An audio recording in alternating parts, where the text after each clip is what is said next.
per capire, come si dice, tastare il polso di questa società molto in crisi, con pochi soldi in tasca la maggioranza, perciò anche dobbiamo capire questi albergatori, questi ristoratori, queste persone che si occupano di turismo, ma soprattutto i sindaci, cosa ne pensano. Allora intanto saluto veramente gli ospiti, abbiamo in presenza Ondina Giacomin, Presidente Associazione ABBA, Turismo Extra Alberghiero. Grazie Giacomin di essere qui con noi. Saluto anche il generale Isidoro Furlan, generale in riserva, Carabinieri Forestali. Buongiorno generale. Buongiorno. Non la sento, microfono. Microfono generale. Provi a salutare. Io saluto. Adesso la sento generale, allora sono felice. Vediamo se è collegato anche il sindaco di Jesolo, Christopher De Zotti. Eccolo qua anche il sindaco di Jesolo. Buongiorno sindaco, buongiorno. Sempre presente, la ringrazio per capire appunto come sta andando questa stagione, come è iniziata almeno, quali sono i presupposti. Ieri ho avuto Bibbione, Lignano, abbiamo avuto Caole, Grado, Cavallino, Treporte, adesso sentiamo Jesolo. Partirei proprio da lei sindaco. Allora, come si sta aprendo questa estate, specialmente speriamo che arrivi nel vero senso della parola, perché fino adesso tanta acqua e clima non proprio dei migliori. Cosa ci racconta sindaco? Allora, l'estate sta iniziando col piede giusto, nel senso che la città sta cominciando a riempirsi. Abbiamo avuto il weekend lungo del 2 giugno che è stato un po' l'esplosione dell'estate, ovviamente con la concomitanza delle festività italiane e dell'ascensione che è molto sentita nei mercati austriaco e tedesco. Adesso con la chiusura delle scuole pian pianino iniziamo a riempire le strutture ricettive, anche se le presenze sono già soddisfacenti. Le previsioni per l'estate sono positive, nel senso che gli operatori ci restituiscono una fotografia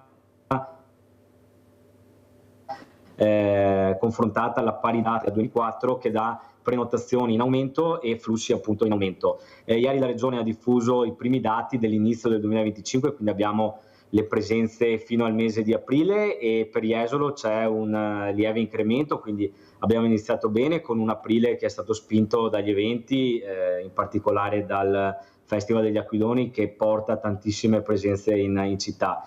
Maggio è sempre un mese un po' col punto interrogativo perché dipende da tanti fattori, prima di tutto dal clima che non è stato particolarmente favorevole quest'anno e dalle festività appunto che dicevamo, la Pentecoste eccetera, che quest'anno sono tutte localizzate a giugno, quindi ha scaricato un po' maggio. Ecco, comunque l'attesa per l'estate è assolutamente positiva e tutto ci fa pensare che confermeremo quel record di presenze che è stato ottenuto nel 2024 e nel 2023 di 5 milioni e mezzo di presenze, quindi verosimilmente lo confermeremo, anzi se settembre quest'anno a differenza dello scorso anno sarà accompagnato dal bel tempo, contiamo anche di superarlo e di avere dei numeri ancora più favorevoli.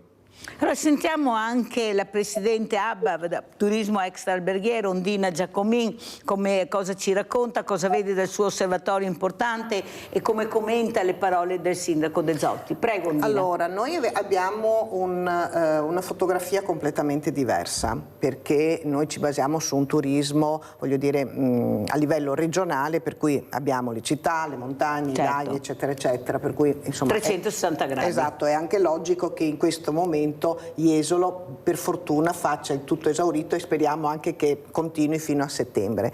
Le nostre città storiche invece stanno facendo il -15, lo conferma anche Federalberghi, e la terraferma, io mi limito in questo momento solo a Venezia, Mestre, certo, e qualche paese vicino, stiamo facendo -20, -25, il che vuol dire che il termometro è completamente diverso. E le cause quali potrebbero essere? Cioè praticamente noi abbiamo le presenze del 2019. Secondo il nostro punto di vista la guerra tra Russia e Ucraina comincia a farsi sentire, perché anche le nazioni vicine, voglio dire, cominciano a sentire il peso della guerra. Quella dell'Israele, che noi avevamo tantissimi turisti israeliani, anche questi cominciano a non esserci più, visto quello che sta accadendo. Sembra strano, ma il fatto che abbiamo avuto un Papa nuovo ci ha portato via un sacco di turisti proprio quei famosi weekend importanti, perché molti sono andati a Roma proprio per evento celebrare. Importante. Esattamente. Poi non basta solo questo, abbiamo anche i dazi di Donald Trump, perché gli americani li hanno subiti fortemente, per cui come lei diceva prima, le persone se non hanno i soldi in tasca fanno fatica ad andare in vacanza, c'è qualcosa di più importante da fare della vacanza. Gli americani stanno soffrendo le perdite che hanno subito in borsa. Poi noi Venezia Centro Storico abbiamo anche il contributo di accesso, che detta così sembra poco. Io ripeto, so che sono impopolare, ma per me il contributo di accesso a Venezia deve essere 100 euro a persona, e poi le spiego il perché se ha voglia. Così la smettiamo di dire che c'è l'overturismo, che con 100 euro lei vedrà che overturismo non ce ne sarà più, perché c'è uno studio americano, per cui non fatto da noi, che dice che un turista a Venezia sta 3 ore. Secondo lei un turista che viene a Venezia si chiama turista se sta 3 ore? Forse è un passante, è un passante, ecco, che ci porta solo spazzature, per cui i costi. Poi abbiamo appunto il contributo di accesso, facciamo Treviso, Mogliano è già fuori, per cui si pagano 10 euro a testa se è una famiglia di 4 persone, fanno 40. La tassa di soggiorno a Treviso è 4 euro, perciò superiore per le locazioni turistiche, perché mi riferisco all'extraberghiero. Noi paghiamo la tassa di soggiorno più alta di un albergo 5 stelle, perché non si sa perché l'extraberghiero in Italia deve essere penalizzato e bastonato come se fossimo, non so, i figli di un dio minore. Invece noi portiamo reddito, e anche tanto, e soprattutto per le amministrazioni vedi appunto la tassa di soggiorno. E devo dire che l'unico assessore a oggi che ci ha ringraziato per il lavoro che facciamo gratuitamente, anche se la Costituzione dice che il lavoro dovrebbe essere retribuito, noi incassiamo la tassa di soggiorno, che è l'assessore Barbisan, noi incassiamo la tassa di soggiorno per tutti i comuni gratuitamente e assorbendo anche i costi, perché la legge adesso è cambiata che se un ospite non vuole pagare la tassa di soggiorno, e sono tanti, perché facciamo come prima 10 euro a testa per 4 euro a testa per, siamo a 56 euro al giorno solo di tasse per andare a vedere Venezia. Penso una famiglia che sta 4 giorni, noi abbiamo tante famiglie che si rifiutano di pagare la tassa di soggiorno, e chi la deve pagare? La struttura ricettiva.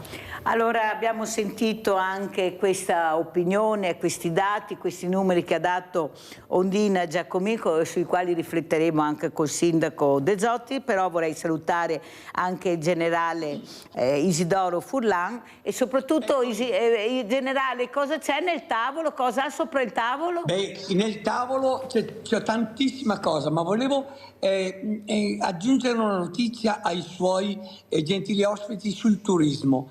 Dall'inizio dell'anno fino ad oggi ci sono verificate 55 giornate di pioggia. Guardate che però la pioggia non la dobbiamo solo maledire perché porta poco turismo, però ha portato tanta acqua nei nostri fiumi e porterà sicuro un benessere per tutta l'estate. Per cui dico che ogni tanto ci si lamenta della pioggia perché porta via il turismo. 55 giornate però sono molte, ma è arrivata tanta acqua che ne abbiamo bisogno. Allora generale, lei si occupava appunto, essendo un carabiniere, soprattutto un generale forestale, ecco, anche queste persone che frequentano questi luoghi molto delicati, devo dire io, questi picnic che bisogna stare molto attenti, questi animali che si trovano e si portano via perché poveretto è solo abbandonato. Perciò generale dia una svegliata, visto che ci chiamiamo Sveglia Veneti, e queste persone che andranno a passeggiare e portano il trofeo non si sa dove e perché. Faccio un vivo appello, Mirella, mi aiuti anche lei. Quando si va nel bosco, quando si va nei picnic, se per caso si incontra un animaletto, sembra abbandonato, un uccellino per terra, sembra abbandonato, un capriolo nel bosco, sembra abbandonato, no, ai genitori non va toccato, perché se lo tocchi con le mani è micidiale, in quanto l'odore della mamma dopo, quando viene ad allattarlo o da imbeccarlo, lo abbandona perché non sente più il suo odore. Per cui gli animali nel bosco non vanno toccati, come non vanno toccati i nidi, come non vanno toccati qualsiasi forma vivente nel bosco. Si guarda e basta, si fotografa e basta. Grazie generale anche per questo primo assaggio, ma non mi ha detto cosa c'è nel tavolo, però io so che lei interessa Se sapessi dirlo. quante cose ho, vuole che gliele faccia vedere? Sì, ma no tutte, una alla volta, vediamo, parta generale. Allora guardo, attenzione, perché le faccio vedere cosa le ho preparato. Questo è un periodo della nidificazione, questi sono tutti uova che purtroppo non sono state fecondate di tutti i rapaci italiani. Questi sono i vari nidi che raccolgo io quando vengono abbandonati dai genitori e vengono anche abbandonati dalle mamme perché magari disturbati. Ebbene, questi nidi li porto in tutte le scuole, vi faccio vedere come ogni specie ornitologica costruisce il proprio nido utilizzando materiale particolare, e non sono degli architetti, ma questi sono meglio degli architetti, vede? Ogni nido è fatto con una specie diversa di materiale per la costruzione.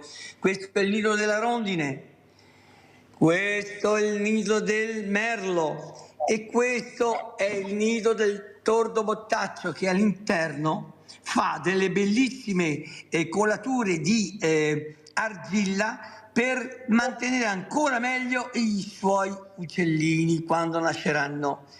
E qua ho tutta una collezione di uova che faccio vedere ai bambini, dove dico, vedete queste uova purtroppo o sono state prese da alcuni bracconieri per dopo riprodurle con i vari sistemi, oppure sono state non fecondate dal maschietto e la mamma le ha covate, ma dopo 15 giorni o 21 giorni, o come questo dell'aquila reale 31 giorni, se non è fecondato non nasce nulla.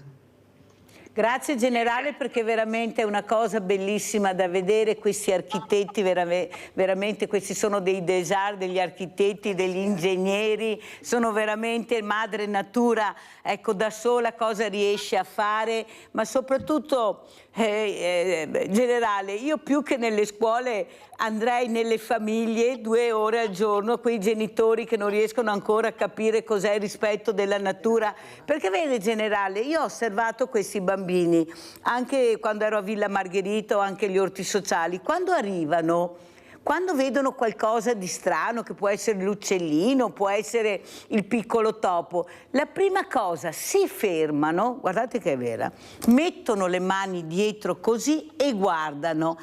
È quel papà e quella mamma che dice vai avanti a vedere di più, vai avvicinati, capisce generale che forse dovremmo aprire la scuola per certi genitori per insegnare loro cosa vuol dire il rispetto della natura più che i bambini che da piccoli ce l'hanno già nel DNA. Allora abbiamo Rinaldo da Venezia, poi andiamo dal sindaco De Zotti. Vai Rinaldo, veloce.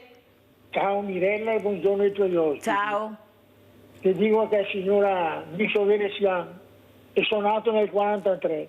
Conosco il turismo, l'ordinamento del turismo di Venezia dal 50 che ero piccolo, perché fornimmo i grandi alberghi, portammo la roba. E Venezia non è più Venezia. Venezia è diventata un cesso. Io dico mica che sono veneziano, perché mi Venezia non manca più, perché mi vergogno. Ma è da ridurre una città anche a proposito maniera. È vergognoso, il pisa dappertutto, sui monumenti, sui cosi, vai trovi su posti che non si capisce neanche, ma a parte il 10 euro chi paga. Una volta a Venezia nel 1958 dei vigili urbani ho scritto parle francese, giusti figli, Deutschland e gente in foresti che smontavano dai batteri a Rialto. Mi insegnava dove chi aveva da andare, perché avremo i missioni a Venezia, che salì a chiodi bianchi sotto i ponti che faccio il ponte, che è scritto Piazza Roma, questo e quello, che è importante perché qui ti indica dove devi andare. Ma se il sistema ormai che si vive con i soldi, Venezia è distrutta. In piazza San Marco, vicino a Florida, un poco più avanti, vi voleva vedere una pizzeria dei tocchi al peso. Ma è una cosa che non devo parlare. Siamo venuti a parlare di Venezia, Mirella. Venezia è il traino nel Veneto, è il traino di tutto il turismo. Perché lì Verona dove che ti vuoi. Però, perché? Perché sa che dopo i posti in Venezia. Grazie Rinaldo, devo andare avanti se non ce la faccio, ma sei stato chiarissimo. Vedevo che Ondina provava quello che dicevi, poi sentiremo anche commenta la telefonata di Rinaldo che è molto chiaro, Ondina Giacomì, però vorrei tornare dal sindaco De Zotti di Jesolo. Allora, come commenta le parole che ha detto sia Ondina Giacomì e anche quelle di Rinaldo, il rispetto anche di questo turista che arriva, cosa chiede, come si comporta, cosa vede lei sindaco? Perché lei oltre che albergatore è anche sindaco, perciò abbiamo l'osservatorio da due lati. Prego sindaco. Ma allora il tema della convivenza, perché questo è alla fine fra chi abita una città e chi la visita, è un tema che c'è sempre stato, ma mi pare di capire questa è anche un po' la percezione che abbiamo anche all'interno dell'osservatorio del G20, che è la rete che raccoglie le principali destinazioni balneari italiane. È un tema che si sta acuendo, che deriva sicuramente dal tema della scarsa consapevolezza delle persone nel rispetto di quello che sta attorno, ma questo mi sentirei di dire che è un problema che riguarda le località turistiche, ma in generale un po' tutta la società, il decadimento del rispetto delle forze dell'ordine, degli spazi pubblici, del decoro, degli schiamazzi, purtroppo è un problema emergente un po' dappertutto. Ovviamente nei luoghi turistici, vista la presenza di tante persone, è un problema che si sta acuendo. Noi a Jesolo abbiamo cercato di far fronte anche introducendo delle regole, ad esempio sul tema degli schiamazzi, sul tema del consumo di alcol in suolo pubblico, imponendo delle limitazioni che non sono dei divieti, ma sono delle regole di pacifica convivenza. Ecco. Ci sono temi e problemi che riguardano tutte le destinazioni turistiche, che sono ad esempio l'aumento dei costi degli affitti per residenza stabile o per l'acquisto di immobili per la residenza stabile. Questi sono problemi molto gravi che le amministrazioni cercano di affrontare, ma con pochi strumenti, perché il libero mercato fa il suo gioco e noi facciamo fatica a intervenire. Dopodiché da operatore è ovvio che questi, fra virgolette, sono dei problemi che comunque segnalano il fatto che le nostre sono destinazioni che funzionano, perché se fossimo città vuote avremmo il problema contrario, ovvero di raccontarci il silenzio, di raccontarci la crisi delle strutture. Ecco. Comunque io penso che i dati di quest'anno siano sicuramente influenzati, come si diceva, da un inizio anno che ha avuto alcune vicissitudini, che sono ad esempio la pioggia che per molti giorni ci ha accompagnato, il contesto internazionale che sicuramente alcune difficoltà le sta creando, però ad esempio la crisi economica che ha vissuto la Germania, che ci ha molto preoccupato nello scorso inverno, in realtà sembra non creare quella crisi a livello di presenze che ci si aspettava. Di certo il contesto di difficoltà, di guerre, di incertezza economica sicuramente incide nelle scelte di vacanza delle persone, perché è evidente che per fare delle spese che diciamo così non siano di pura sopravvivenza, quindi la casa, il mangiare, la scuola per i figli eccetera, e quindi le vacanze che sono un superfluo, fra virgolette,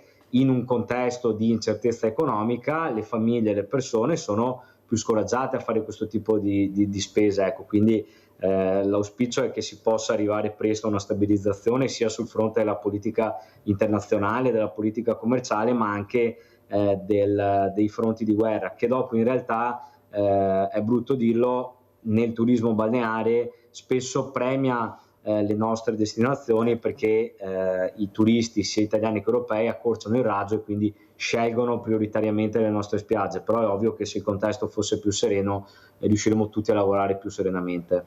Sindaco, quello che sembra, e vorrei anche i dati sia da lei che da Ondina Giacomin, che il turista italiano preferisca di più l'appartamento, mentre il turista straniero preferisce l'albergo. A conti fatti, però, se guardiamo, così almeno mi dicono, che conviene molto di più l'albergo alla fine che non l'appartamento. Lei cosa dice, Sindaco? Ma diciamo che secondo me dipende molto dal tipo di destinazione, dal come è strutturata l'offerta turistica della destinazione. Ad esempio Jesolo ha una conformazione che è del tutto particolare e del tutto diversa rispetto alle altre spiagge della costa, perché la nostra offerta turistica è in prevalenza un'offerta turistica basata sull'alberghiero, che produce sulle 5 milioni e mezzo di presenze più del 60% delle presenze turistiche, e in generale Jesolo ha una prevalenza di turisti stranieri, di origine straniera, che anche in questo caso è circa il 60% delle presenze turistiche, con una prevalenza all'interno di queste presenze straniere dei mercati di lingua tedesca, quindi Austria, Germania e Svizzera. Ecco.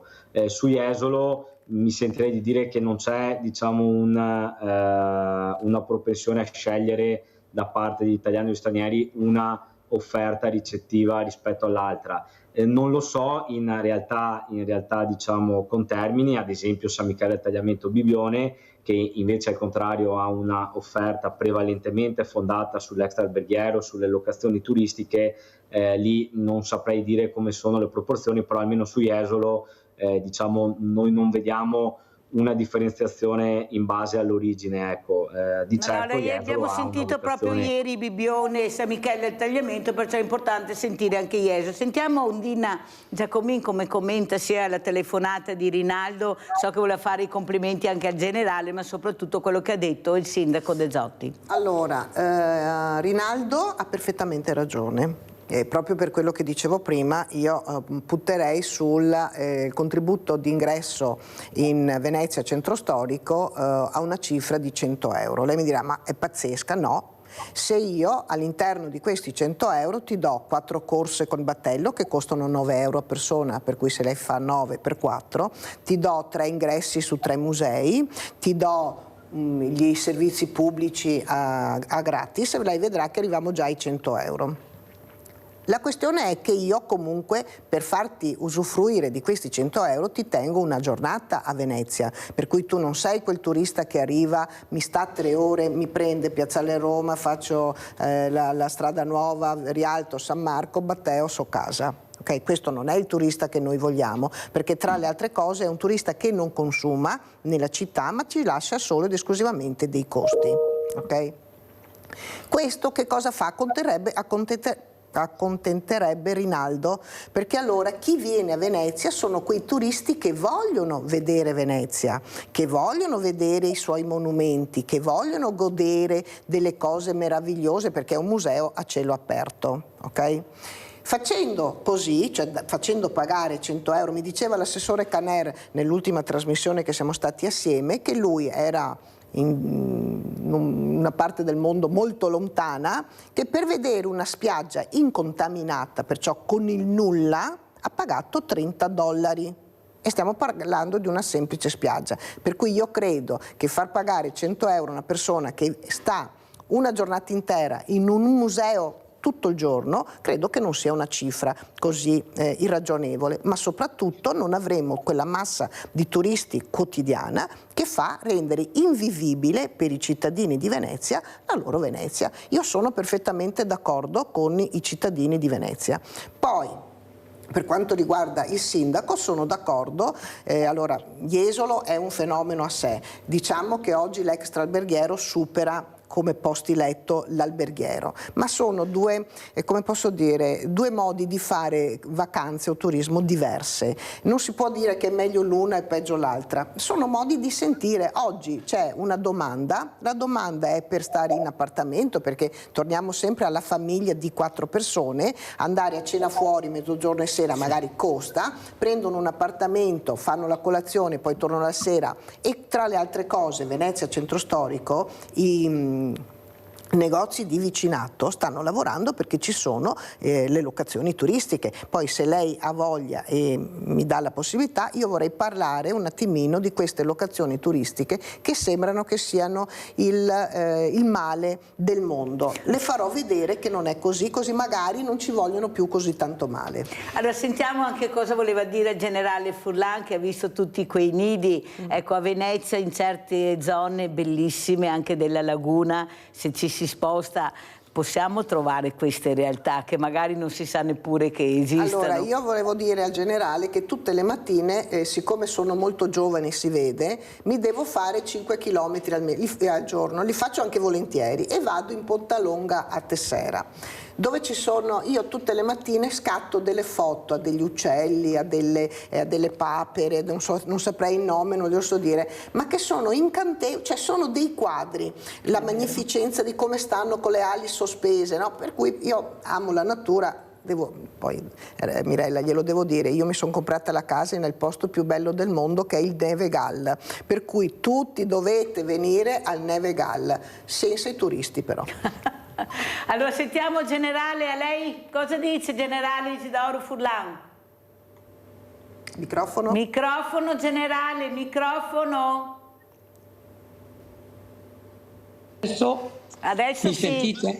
Adesso sì. Chiedevo alla sua ospite che quando va sul Nevegal deve andare a vedere il giardino botanico. Assolutamente. E gli do non un invito ma un obbligo, e poi vedere la mostra antibracconaggio che ho fatto prima di entrare nel giardino botanico. Ah, sì? Detto questo, il Nevegal è stata la mia montagna.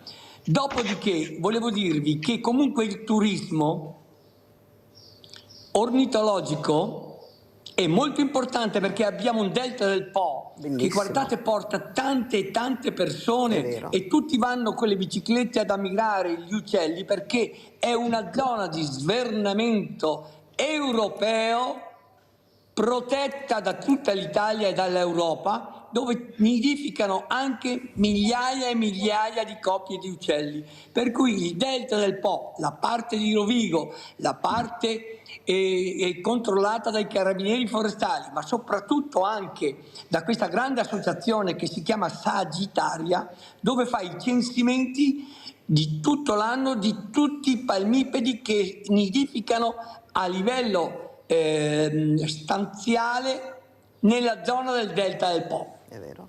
Anche allora, il Bosco della Mesola. generale, lei mi dà l'assist per chiedere proprio al sindaco di Jesolo, visto che c'è anche questa richiesta, sembra, di questi turisti e di queste famiglie sempre più green, sempre più verde, io vorrei capire perché quando andiamo all'estero, sindaco, c'è ogni mattina una corriera che ti sposta il turista nelle zone anche più lontane.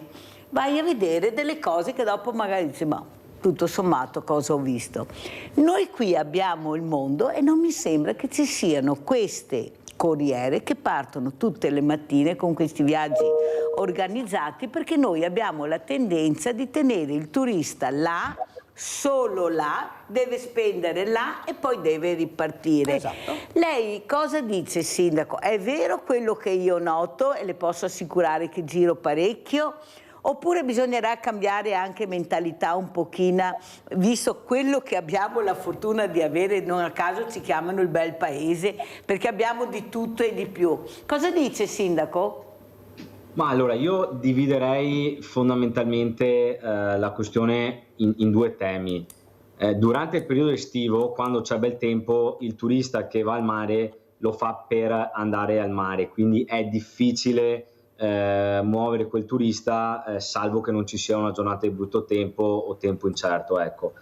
Diverso è il discorso invece quando ragioniamo di allungamento stagionale, che è un percorso che Jesolo ormai sta portando avanti da 30 anni con qualche risultato, perché oggi Jesolo nel periodo ottobre-aprile produce 500.000 di presenze, che è un numero considerevole. Consideriamo che è molto di più di quello che tutte le altre spiagge della costa veneta messi assieme fanno, ecco. Quindi a Jesolo l'allungamento stagionale funziona e sta crescendo anno dopo anno. Ovviamente per essere attraenti in quel periodo in cui il sole e il caldo, almeno per adesso, non ci donano ancora la loro presenza, dobbiamo cercare di vendere qualcosa di più che la spiaggia, dobbiamo vendere il territorio, e quindi noi stiamo facendo un lavoro che cerca di superare anche quelle gelosie che si dicevano prima, che sono figlie di un'epoca passata, quando il turista doveva arrivare e dovevamo tenerlo dall'inizio alla fine della vacanza a Jesolo. Ovviamente questa è una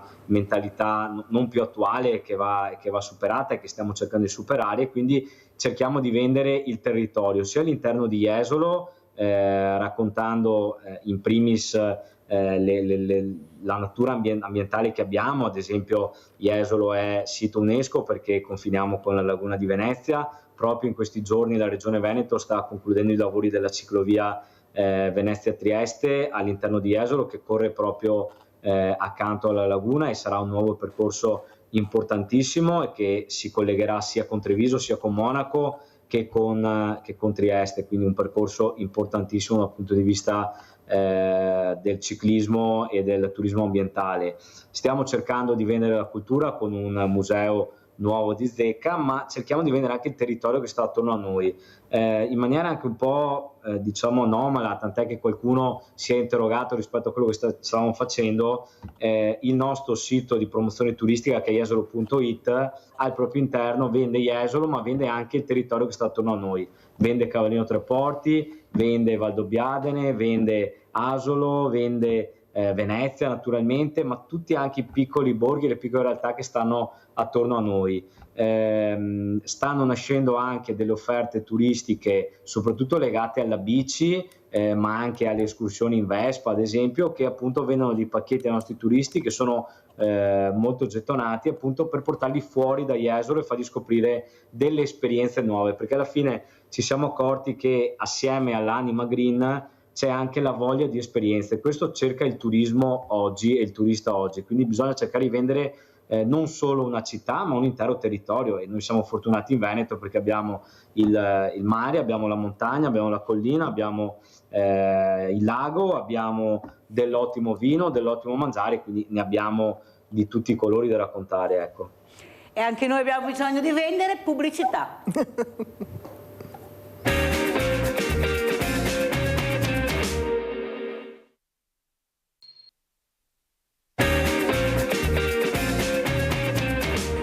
Di pendolari e vacanzieri diretti verso il litorale veneziano in occasione del ponte del 2 giugno e dell'avvio delle vacanze tra Ascensione e Pentecoste per i turisti tedeschi e austriaci, moltissimi anche gitanti giornalieri che stanno approfittando del primo caldo di stagione per andare a trascorrere qualche ora al mare. Il risultato è quello di sempre nei giorni da bollino rosso, traffico intasato verso Jesolo e Cavallino, le due località che con 13 milioni di presenze sono tra le più importanti nel panorama nazionale, e continuerà ad essere così fin tanto che non si risolverà in maniera definitiva la questione. La Regione ha individuato la soluzione nella cosiddetta Via del Mare, la superstrada da Treviso a Jesolo, della quale si parla da 25 anni, un'arteria che vede favorevoli i comuni del litorale, ma l'opposizione di diversi comuni dell'entroterra con 5 amministrazioni, Fossalta di Piave, Monastier, Meolo, Roncade e Silea, che hanno presentato ricorso al TAR. Il responso non è ancora arrivato. Il project financing sta andando avanti, adesso si apre la conferenza di servizi sul progetto esecutivo e speriamo, ovviamente incrociamo le dita, che sia sostenibile e che possa essere messo a terra. Siamo invece in fase più avanzata con la Bretella Est, che è una nuova strada che collegherà la rotonda Tosano, l'ingresso di Jesolo, con la zona est, una nuova strada di qualche chilometro, un investimento di 50 milioni sostenuto dalla Regione con la compartecipazione del Comune di Jesolo. Il progetto progetto della bretella in fase di fattibilità, in valutazione ambientale, ed il Comune conta di chiudere entro l'anno conferenza dei servizi e progetto esecutivo per partire con i lavori nel 2027. Ben diversa la situazione per la Via del Mare, sulla quale pende appunto il ricorso dei 5 comuni. Lì il progetto è stato consegnato alla Regione da parte dei proponenti, ci sarà l'avvio della conferenza dei servizi, quindi i termini di legge. Noi speriamo e auspichiamo che dopo le elezioni regionali ci possa essere qualche risposta. Allora, so che Ondina Giacomin voleva commentare questo servizio, fare anche qualche critica. Prego, Ondina. Allora, stavo prima dicendo con Mirella che io l'anno scorso, tornando da Cortina, ci ho messo 9 ore e mezza. Ho detto, e 2 anni prima lo stesso 8 ore, ho detto mai più nella mia vita. Ho chiamato l'assessore Canneri e gli ho detto, scusa Federico, ma secondo te nel 2026 come facciamo? Perché se ci sono le Olimpiadi, voglio dire, la gente da dove, una strada abbiamo, un aeroporto è solo a Treviso, l'eliporto non so se è stato messo in cantiere o se sia un progetto che è stato portato avanti, perché poi non mi sono neanche più interessata, per cui avremo dei grossi problemi per quanto riguarda il trasporto. Poi parliamo di dove andranno a dormire questi signori, compreso le persone che sono diversamente abili. Per quanto riguarda quello che ha fatto appena vedere il signor Sindaco, io sono perfettamente d'accordo, anzi molto bravi che hanno fatto questa cosa, ma io ho 69 anni, è da quando ho 6 anni che vengo a Jesolo e da quando che ho 6 anni che faccio la coda da Tessera fino a Jesolo, anzi per essere precisi da Porte Grandi fino a Jesolo. Mi sono chiesta, in 60 anni siamo andati sulla Luna, su Marte.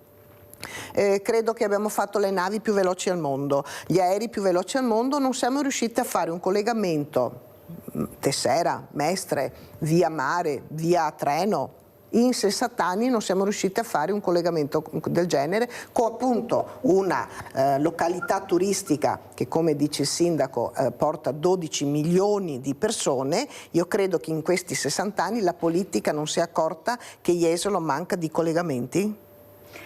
Sentiamo anche il generale. Generale, ecco, ieri c'era il generale Vanacci, il mondo è il contrario. Non è che siamo un mondo al contrario, nel senso, generale, che adesso che siamo molto meno di una volta, abbiamo più problemi di una volta. Cioè c'è qualcosa che non mi torna.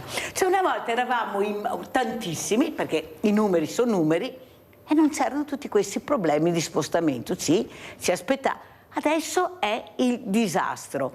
E secondo lei, visto quello che diceva anche Ondina, poi sentiremo anche il sindaco De Zotti, ecco, proprio puntare sempre sulla terza, quarta, cosa devo fare? 6, 7 corsie, invece di puntare ferrovia, via acqua.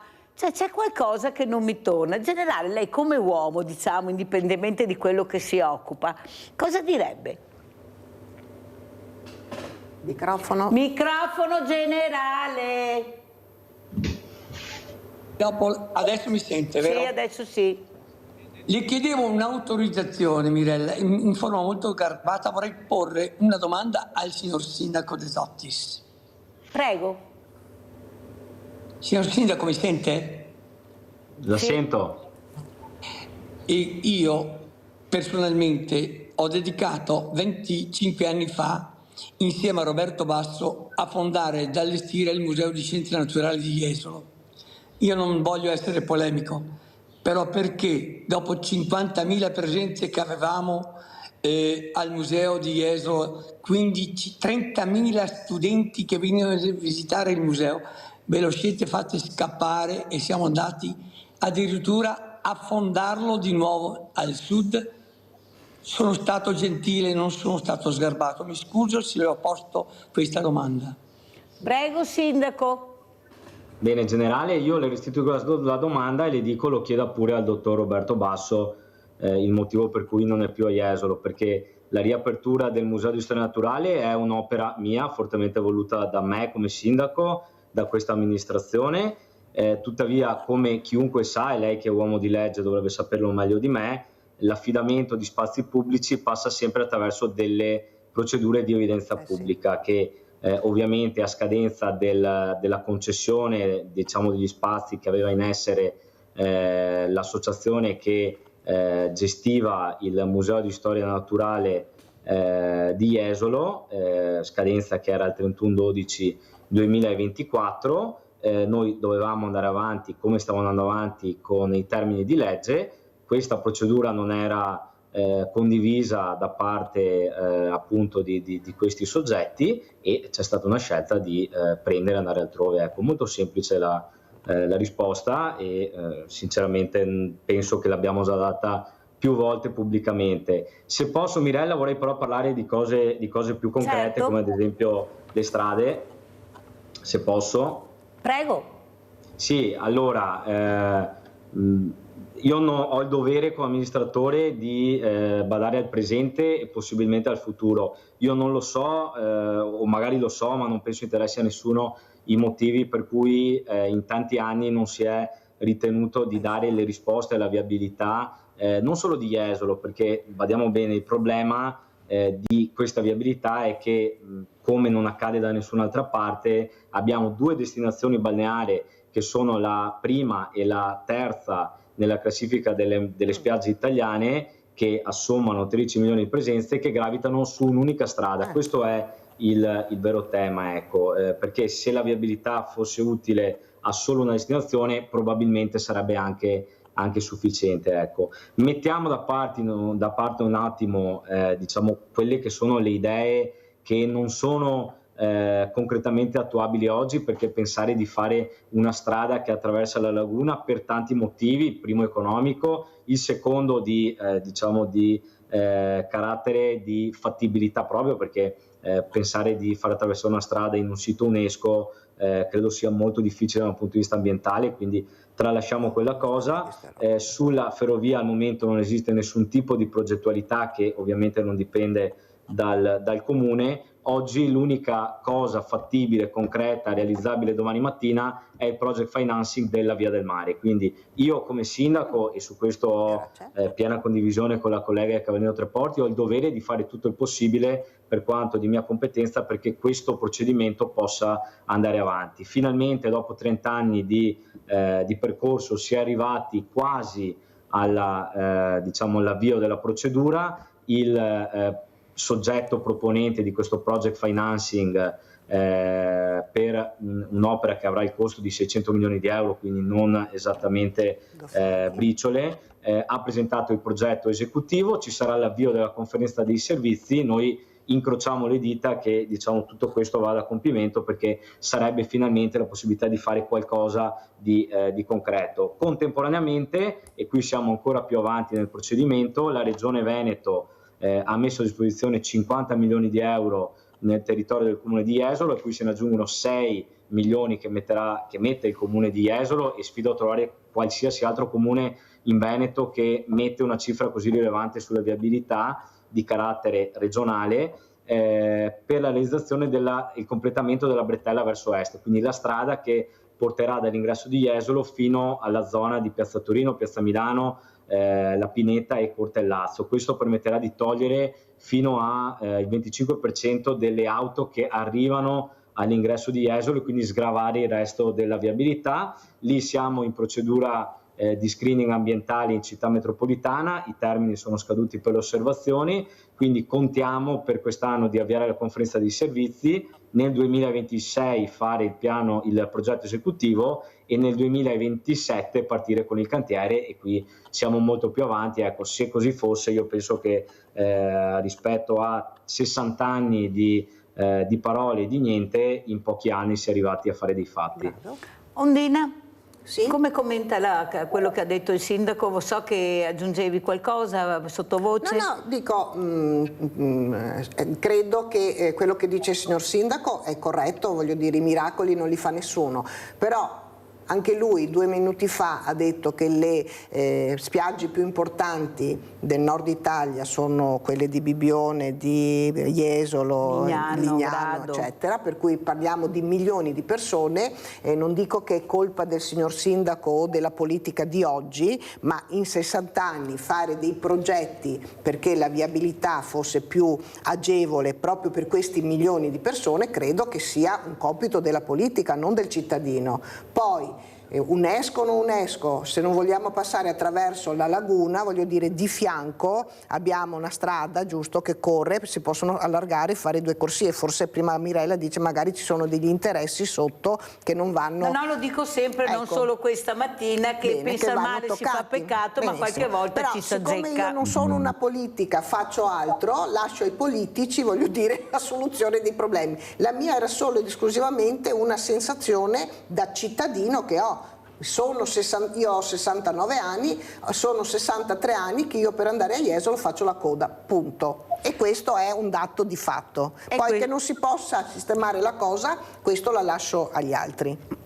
Sì, infatti si capisce anche a Cortina, dove hanno fatto questa pista da bob, questa viabilità che la perla delle Dolomiti, non so, vedremo come sarà trasformata. Io sono proprio curiosa di vedere i numeri che hanno dato, perché voglio vedere il dopo, che il prima è facile, in mezzo si vedrà. Il dopo ci sarà, speriamo, perché sono soldi che poi dovremo pagare noi alla fine. E anche dove andranno a dormire tutti quanti. Se il politico sbaglia, può sbagliare, poi va via e chi se ne frega, però noi non possiamo non fregarci, perché sono soldi pubblici e sono soldi che vengono tolti dalle nostre tasche. Allora io penso che se i politici, quelli che veramente decidono di fare delle mega opere, li facessero con i loro soldi, forse le mega opere non verrebbero neppure fatte, neppure visionate. Il problema è che i soldi pubblici purtroppo contano molto e in questo momento è un paese veramente in grande difficoltà. Non so dove andremo a parare con le grandi opere, invece di vedere quello che è necessario a questo territorio fragilissimo, fragilissimo. Generale, quanto fragile è questo territorio? Prego, generale. Io spero che vada il microfono, funziona? Sì, adesso va. Bene. Allora, volevo intanto dire, mi sentite bene? Sì. Che questo è il periodo maggiore della nidificazione a livello europeo. Tutti gli uccelli sono innamorati, tutti stanno covando, tutti stanno riproducendosi. Per cui faccio veramente non parlo di turismo, ma vede anche questo nido con 4 ovetti di tordo bottaccio. E queste immagini sono molto importanti perché questa è già una trasformazione da uova ad pullus della cincia allegra, molto bella. Questo è un nido però artificiale. Io direi, il mio appello sarebbe che se, ecco qui, ormai siamo quasi in fase di volo, per cui i pulli sono quasi un po' più avanti e stanno veramente prendendo la via dell'involo cosiddetta. Se Mirella, lei mi invita in presenza un giorno, le porterò tutto questo materiale che io faccio vedere ai bambini, ma così mi dia lo spazio che le chiedo in maniera veramente la supplico. Vengo giù e gli faccio vedere queste cose, perché adesso è il periodo migliore che la natura aspetta da tutto l'anno, e cioè la riproduzione di questi animali che purtroppo, gli ho mandato anche una lista di certi uccelli che sono in via di estinzione. Adesso la vedremo queste foto di uccelli. Non per colpa di bracconieri, perché ci sono anche questi, però è il clima che sta cambiando e pertanto anche gli uccelli, le rondini sono state ridotte ai minimi termini.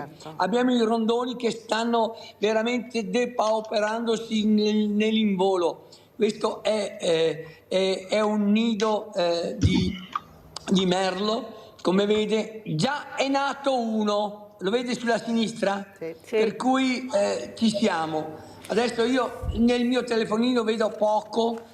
No, noi vediamo bene, generale, noi vediamo. Intanto non deve supplicarci perché sa che le porte sono aperte, generale, perciò non deve neppure pensare di supplicare per venire a portare. Ecco, cercheremo di allestire nel migliore dei modi con i nostri bravissimi tecnici che abbiamo, perché questi sono i messaggi che dobbiamo anche dare, non solo cemento, ma c'è anche una natura da rispettare. Ecco, questo, infatti io ho messo vicino sia lei che il sindaco che Ondina per far capire che forse sedendoci attorno ad un tavolo e dialogando, forse la natura sarebbe molto più rispettata. Il problema è che c'è, caro generale, c'è un grande business sopra. Ondina chiedeva prima come mai in 60 anni non abbiamo visto questa strada. Cara Ondina, perché dovevano fare gli espropri, sono terreni che sono di persone molto molto importanti, quasi sempre, e dove ci sono i poteri forti è difficile operare e arrivare,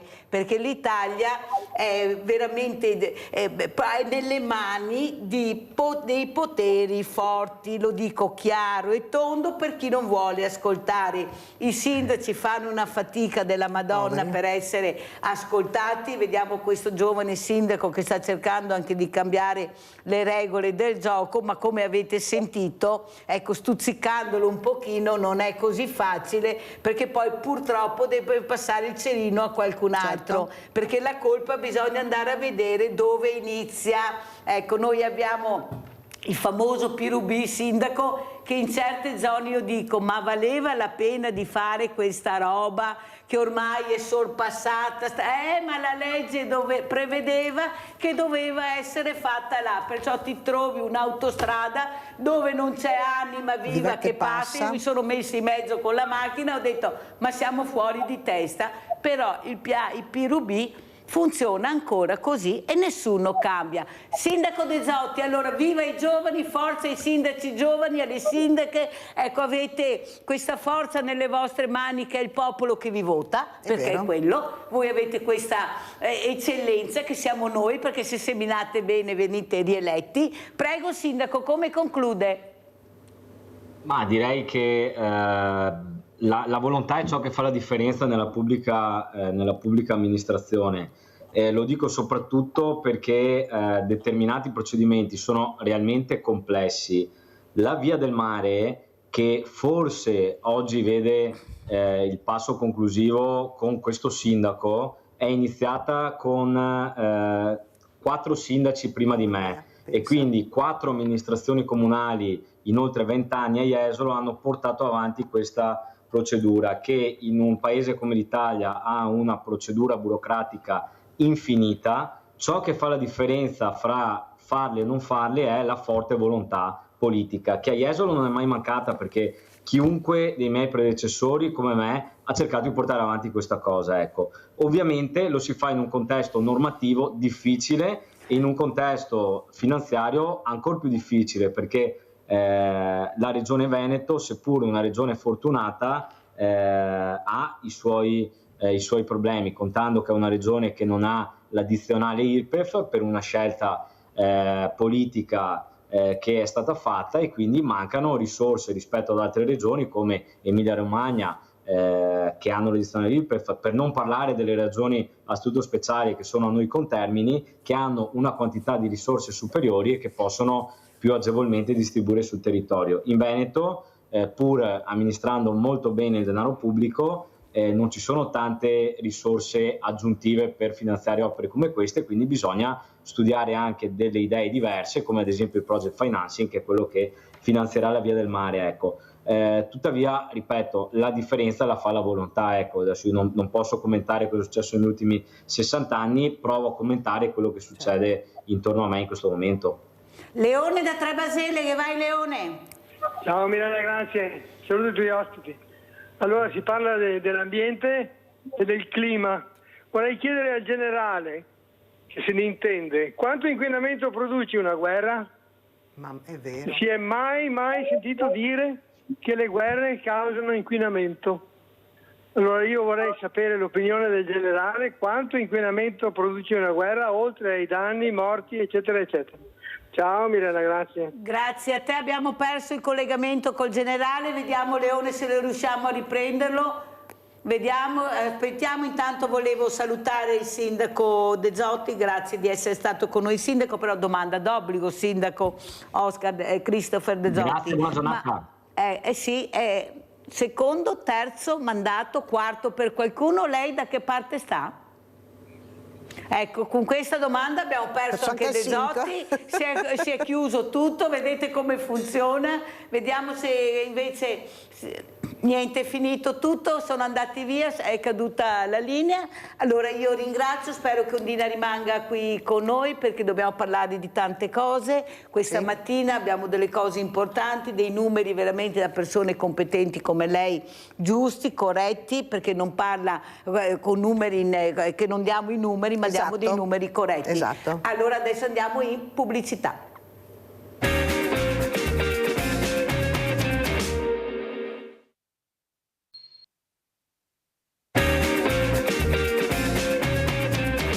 Allora è rimasta con noi Ondina Giacomin, presidente associazione ABBA, Turismo Extraalberghiero, perché sono numeri importanti che dobbiamo ascoltare, sono numeri dell'Istat, perciò non sono numeri che arrivano a caso. Il problema è dal numero al vedere il numero dov'è. È questo il grande dilemma della Mirella. Vedo, sento i numeri, li vedo, li leggo, però quando vado a toccare con mano e dico, e allora dove sono questi numeri? Però si vedrà. Allora saluto anche Luca Rotunno, presidente associazione Linfa, un'associazione molto importante, si occupa di capire e soprattutto fare prevenzione contro il cancro. E saluto anche Franco Secchieri, geologo e glaciologo. Buongiorno anche a lei, Secchieri, grazie di essere qui. A lei e agli ascoltatori, grazie. Allora, non so, buongiorno, grazie. Professor Secchieri, se lei ha sentito quello che è stato detto, ecco, nella prima parte, questo territorio fragilissimo, queste colate di cemento per fare la terza, quarta, quinta, faremo come l'America, 12 corsie, mentre abbiamo un territorio che dovrebbe essere sfruttato di più anche via ferrovia, via mare, siamo circondati dall'acqua, produrremo anche meno inquinamento, eppure i grandi ricercatori, gli scienziati dicono attenzione, guardate che siamo ancora in tempo, cercate di capire che abbiamo anche una tecnologia e una ricerca che può aiutarci, però io non vedo tutta questa attenzione verso questo problema. Cosa ci dice, professor Secchieri? Ma guardi, l'altro giorno ero a Bologna in autostrada, nella tangenziale di Bologna, 12 corsie, una fila ininterrotta di autotreni, e mi è venuta un po' da ridere pensando che io con la mia povera Euro 5 stavo inquinando il mondo. Per cui c'è da dire effettivamente che alle volte mi chiedo se i politici o comunque coloro predisposti a effettuare delle scelte siano in grado di farlo oggettivamente, ossia no, vabbè, è una domanda a cui non mi do risposta. Certamente ha ragione lei che stiamo un po' rovinando quello che è stiamo rovinando quello che è il nostro ambiente. Io mi occupo di ghiacciai, come lei sa, che sono un indicatore essenziale dei cambiamenti climatici in atto, oltre che ovviamente a coinvolgere altre realtà come l'acqua, perché i nostri fiumi, le portate dei nostri fiumi d'estate sono in gran parte dipendenti dalla quantità ancora presente di ghiaccio nelle nostre Alpi, e quindi è un problema che non riguarda solo il cambiamento del paesaggio, ma un po' un problema universale che rispecchia la situazione in atto. Quindi ci sono anche, d'altra parte, adesso leggevo ormai i titoli che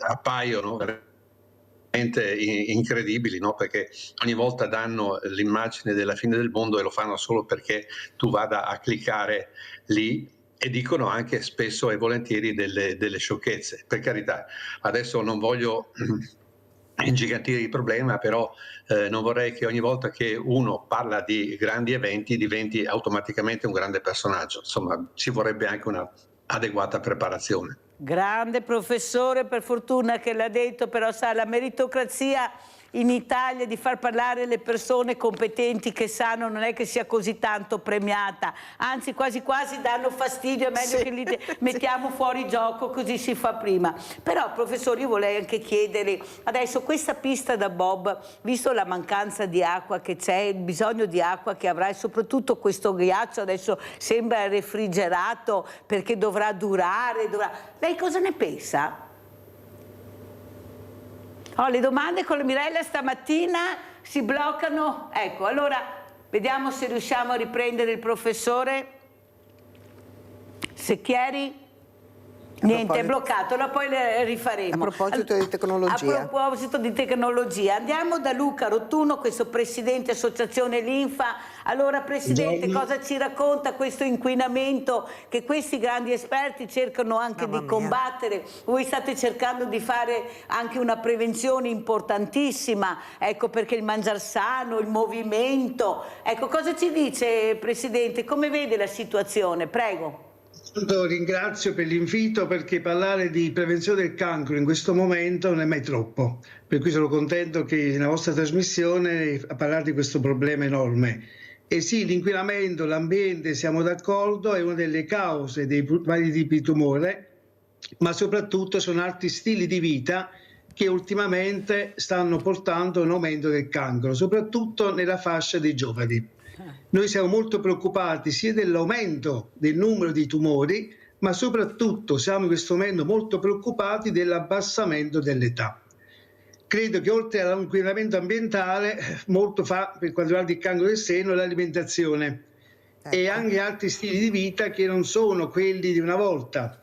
Noi siamo un'associazione che è sorta nel 1999 e abbiamo dei punti importanti di fermi. Abbiamo il pronto soccorso oncologico, che è un servizio che è nato qui nel Veneto, ma serve a tutta l'Italia. Pensi un po' che durante il Covid noi siamo stati uno dei pochi centri in Italia che ha lavorato tutti i giorni, perché ci chiamavano gente disperata da tutte le parti, dal Veneto ma anche oltre, che è in attesa di una visita da 2 o 3 mesi, o per un nodo o perché una macchia di un neo, e non riuscivano a trovare una consulenza.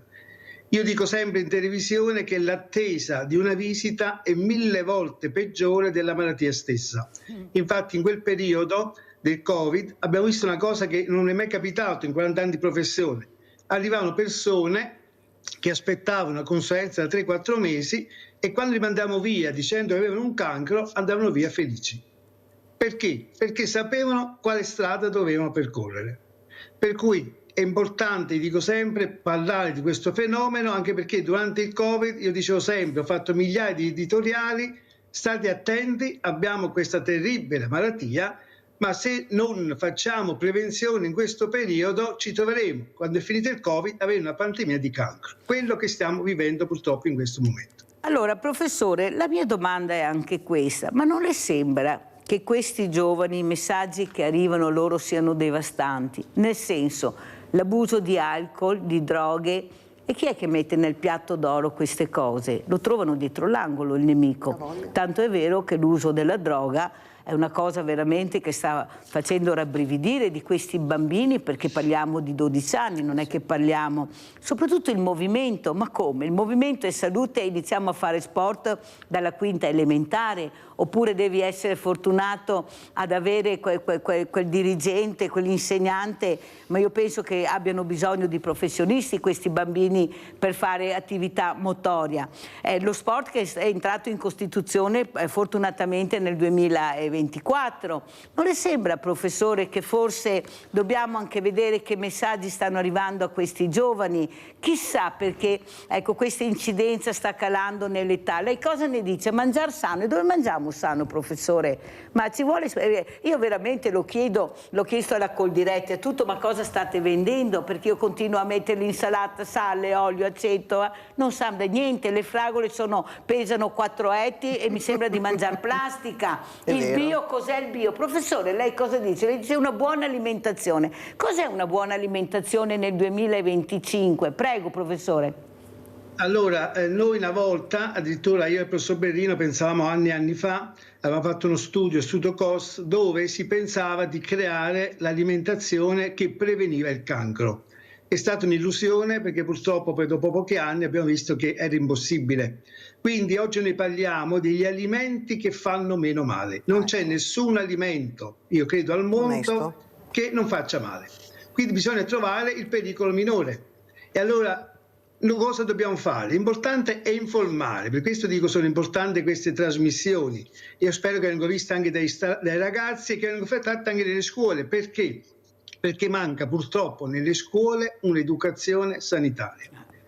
A me si rivolgono i ragazzi, io sono un senologo, per cui tratto soprattutto il cancro della mammella, e noi in questo campo stiamo avendo un abbassamento dell'età da far paura. Quali sono le cause stiamo vedendo nelle ragazze giovani? Noi abbiamo ragazze di 22, 24, 26 anni che vengono da noi con dei tumori enormi. Quando gli diciamo quali sono le cause, casco dalle nuvole, perché nessuno ce l'ha detto. Dice, nessuno ti ha detto che questo faceva male, quest'altro faceva male. Per esempio, in questo momento noi stiamo avendo un grosso problema con la pillola del giorno dopo, per esempio, nei giovani. 3-4 anni fa è stato liberalizzato l'uso di questa pillola, che una volta si doveva andare nei consultori, negli ospedali, le minorenni dovevano essere accompagnate dai genitori, per cui si dava la pillola, ma si spiegava anche, guardate, state attente perché può dare dei problemi alla mammella. Oggi invece si arriva con Amazon. Mi dica un po' lei, se una ragazzina arriva a 14-15 anni a farsi ad Amazon la pillola il giorno dopo, se può mai pensare che questo possa creare dei danni alla salute? No, pensa che sia una caramella. Per cui noi stiamo avendo adesso ragazze che arrivano da noi, 25 anni, con tumori di 5-6 centimetri, e quando gli diciamo che in quel momento che loro hanno preso la pillola il giorno dopo, sul seno va una bomba di ormoni equivalente a 3 mesi di pillola anticoncezionale, loro cascano dalle nuvole. Dico, ma lei prima ci dice queste cose? Dice, perché se avessi saputo queste cose, anziché trovarmi adesso senza seno, senza capelli, a fare la chemioterapia, avrei preferito 1000 volte fare la mamma. Quando si rivolgono queste cose con cattiveria, perché poi diventano cattive, perché dico nessuno ci ha informato di queste cose, questo è tanto per fare un esempio. L'altro esempio, ragazzi che vanno in palestra per farsi i pettorali. Ecco, abbiamo tanti ragazzi che vogliono in questo momento andare a Sottomarina, a Iso, e fare vedere i loro pettorali. Noi abbiamo i nostri pazienti, ci dicono, dottore, vediamo questi ragazzi magrissimi con dei pettorali come dei polli, come un petto di pollo. Perché si formano questi pettorali? Perché mi hanno scoperto, e anche nelle palestre, che facendo mangiare a questi ragazzi tutti i giorni petto di pollo o tacchino, che sono animali che vengono fatti con trattamenti intensivi, loro in 2 o 3 mesi riescono ad avere dei petti enormi, che in realtà non sono muscoli, sono gonfiati. Questo porta un cancro al seno, non solo nelle donne ma anche nei maschi. L'alcol. Nessuno dice a queste ragazze che se a 15-16 anni prendono superalcolici, non diciamo il bicchiere di vino rosso che può far bene, ma superalcolici, possono poi col tempo avere anche loro un cancro al seno. Pillola anticoncezionale. Nessuno gli dice sì, prendetela, però dovete fare dei controlli al seno. Quindi vedete che noi lo vediamo con 4.000 visite all'anno, vediamo questi ragazzi che arrivano da noi che veramente arrabbiati, perché hanno ragione di essere arrabbiati, perché noi pensiamo che essendo sui social sono molto informati. Probabilmente quando hanno liberalizzato anche questa pillola del giorno dopo, può darsi che chi l'ha fatto pensava che questi ragazzi fossero molto più maturi di noi, di 40 anni fa. Invece non è vero, perché sui social non c'è poi un'informazione esatta più di qualche volta. Per cui arrivano da noi dicendo ma perché ci state facendo ammalare? Quindi non solo li stiamo facendo ammalare, ma giustamente abbiamo questa generazione che si rivolge contro di noi. Professore, io faccio una piccola parentesi su quello che ha detto che mi ha fatto molto riflettere. Lei ha detto un buon bicchiere di vino rosso, non ha mai fatto male. ripeto, un buon bicchiere di vino rosso non fa di sicuro male. Ma il vino rosso sta scomparendo quasi dappertutto, professore. Ecco, noi avevamo qui, specialmente nel Veneto, dei vini rossi meravigliosi e nessuno li prende più.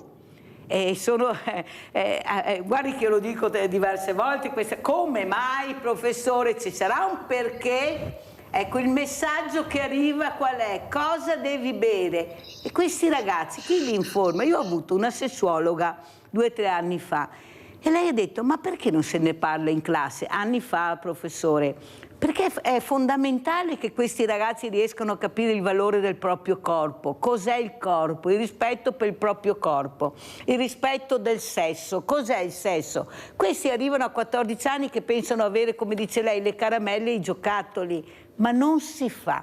Perché i messaggi sono altri, professore. Non a caso questa mattina io ho invitato anche il professor Secchieri per far capire l'importanza che gli esperti dicono sulla fragilità. Lei sta parlando di una fragilità giovanile che vi arriva con dei tumori grossi di 5 centimetri, ma è colpa sua? No, perché loro dicono, ma perché non ce l'ha detto nessuno? Professore, perché non ce lo dice nessuno? Prego professore, poi andiamo anche da Secchieri e poi da Ondina. Perché io dico sempre, anziché fare un'ora in più di matematica, di latino alle scuole, bisogna parlare con questi ragazzi o con esperti, ma anche la stessa insegnante, perché è importante, i ragazzi ho visto che ascoltano. Se noi ragazzi mandiamo diciamo dei messaggi sbagliati, loro captano questi messaggi sbagliati. Se mandiamo dei messaggi positivi, come io vedo che quando vengono da noi a farsi le visite, loro captano questi messaggi positivi. Non per niente, noi nel campo senologico incominciamo queste visite all'età di 18 anni, non perché speriamo di trovare o la paura di trovare un cancro, ma perché a 18 anni possiamo iniziare già a prepararle a questi stili di vita. Alla mia età, io avevo nella mia generazione, le ragazze bevevano o un bicchiere di birra o un bicchiere appunto di buon vino rosso, perché il vino rosso è ricco di antiossidanti, fa bene, e rispetto già al vino bianco è ottimale. Oggi invece le ragazze il vino rosso lo bevono solamente superalcolici, ma non per gusto. Loro bevono i superalcolici soprattutto per fare la balla, cioè loro poi alla fine hanno delle nausee, hanno dei problemi allo stomaco, ma devono bere questi superalcolici. Per cui non dobbiamo meravigliarci poi se dei VIP hanno il tumore del pancreas, oppure se la principessa Inghilterra ha il tumore dell'intestino a questa età giovanile, perché purtroppo questi sono tutti stili di vita che, ripeto, fanno male. Grande professore, io la invito tutti i giorni, guardi, perché sta dando dei messaggi a un buon intenditore, poche parole.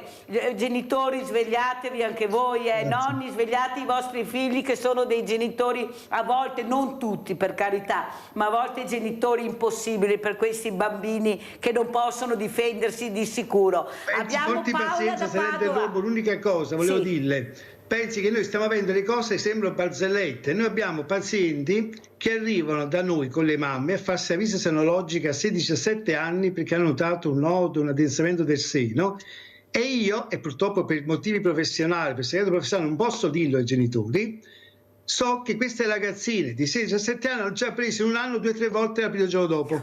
Le mamme non lo sanno. Non lo sanno. Le mamme vengono a saperlo solamente quando la figlia ha una diagnosi, un cancro al seno, e in quel momento lì viene indagato tutte le sue qualità e quindi vengono a scoprire in quel momento lì. Ma è troppo tardi, è troppo tardi. E se non ci muoviamo, noi da qui ai prossimi 7-8 anni avremo una pandemia di cancri, ma soprattutto in questa generazione giovanile. Grazie veramente professor Rotunno. Paola, sei ancora lì? Sì, sì. Scusami, sai Paola, ma capisci anche tu, ma dopo io cerco di darvi il prima possibile la parola. Vai Paola. No, non ti scusare perché sto solo imparando da queste grandi persone, quindi avrei ascoltato lo stesso, ma direttamente forse mi fa ancora più effetto, quindi grazie mille e buongiorno a tutti.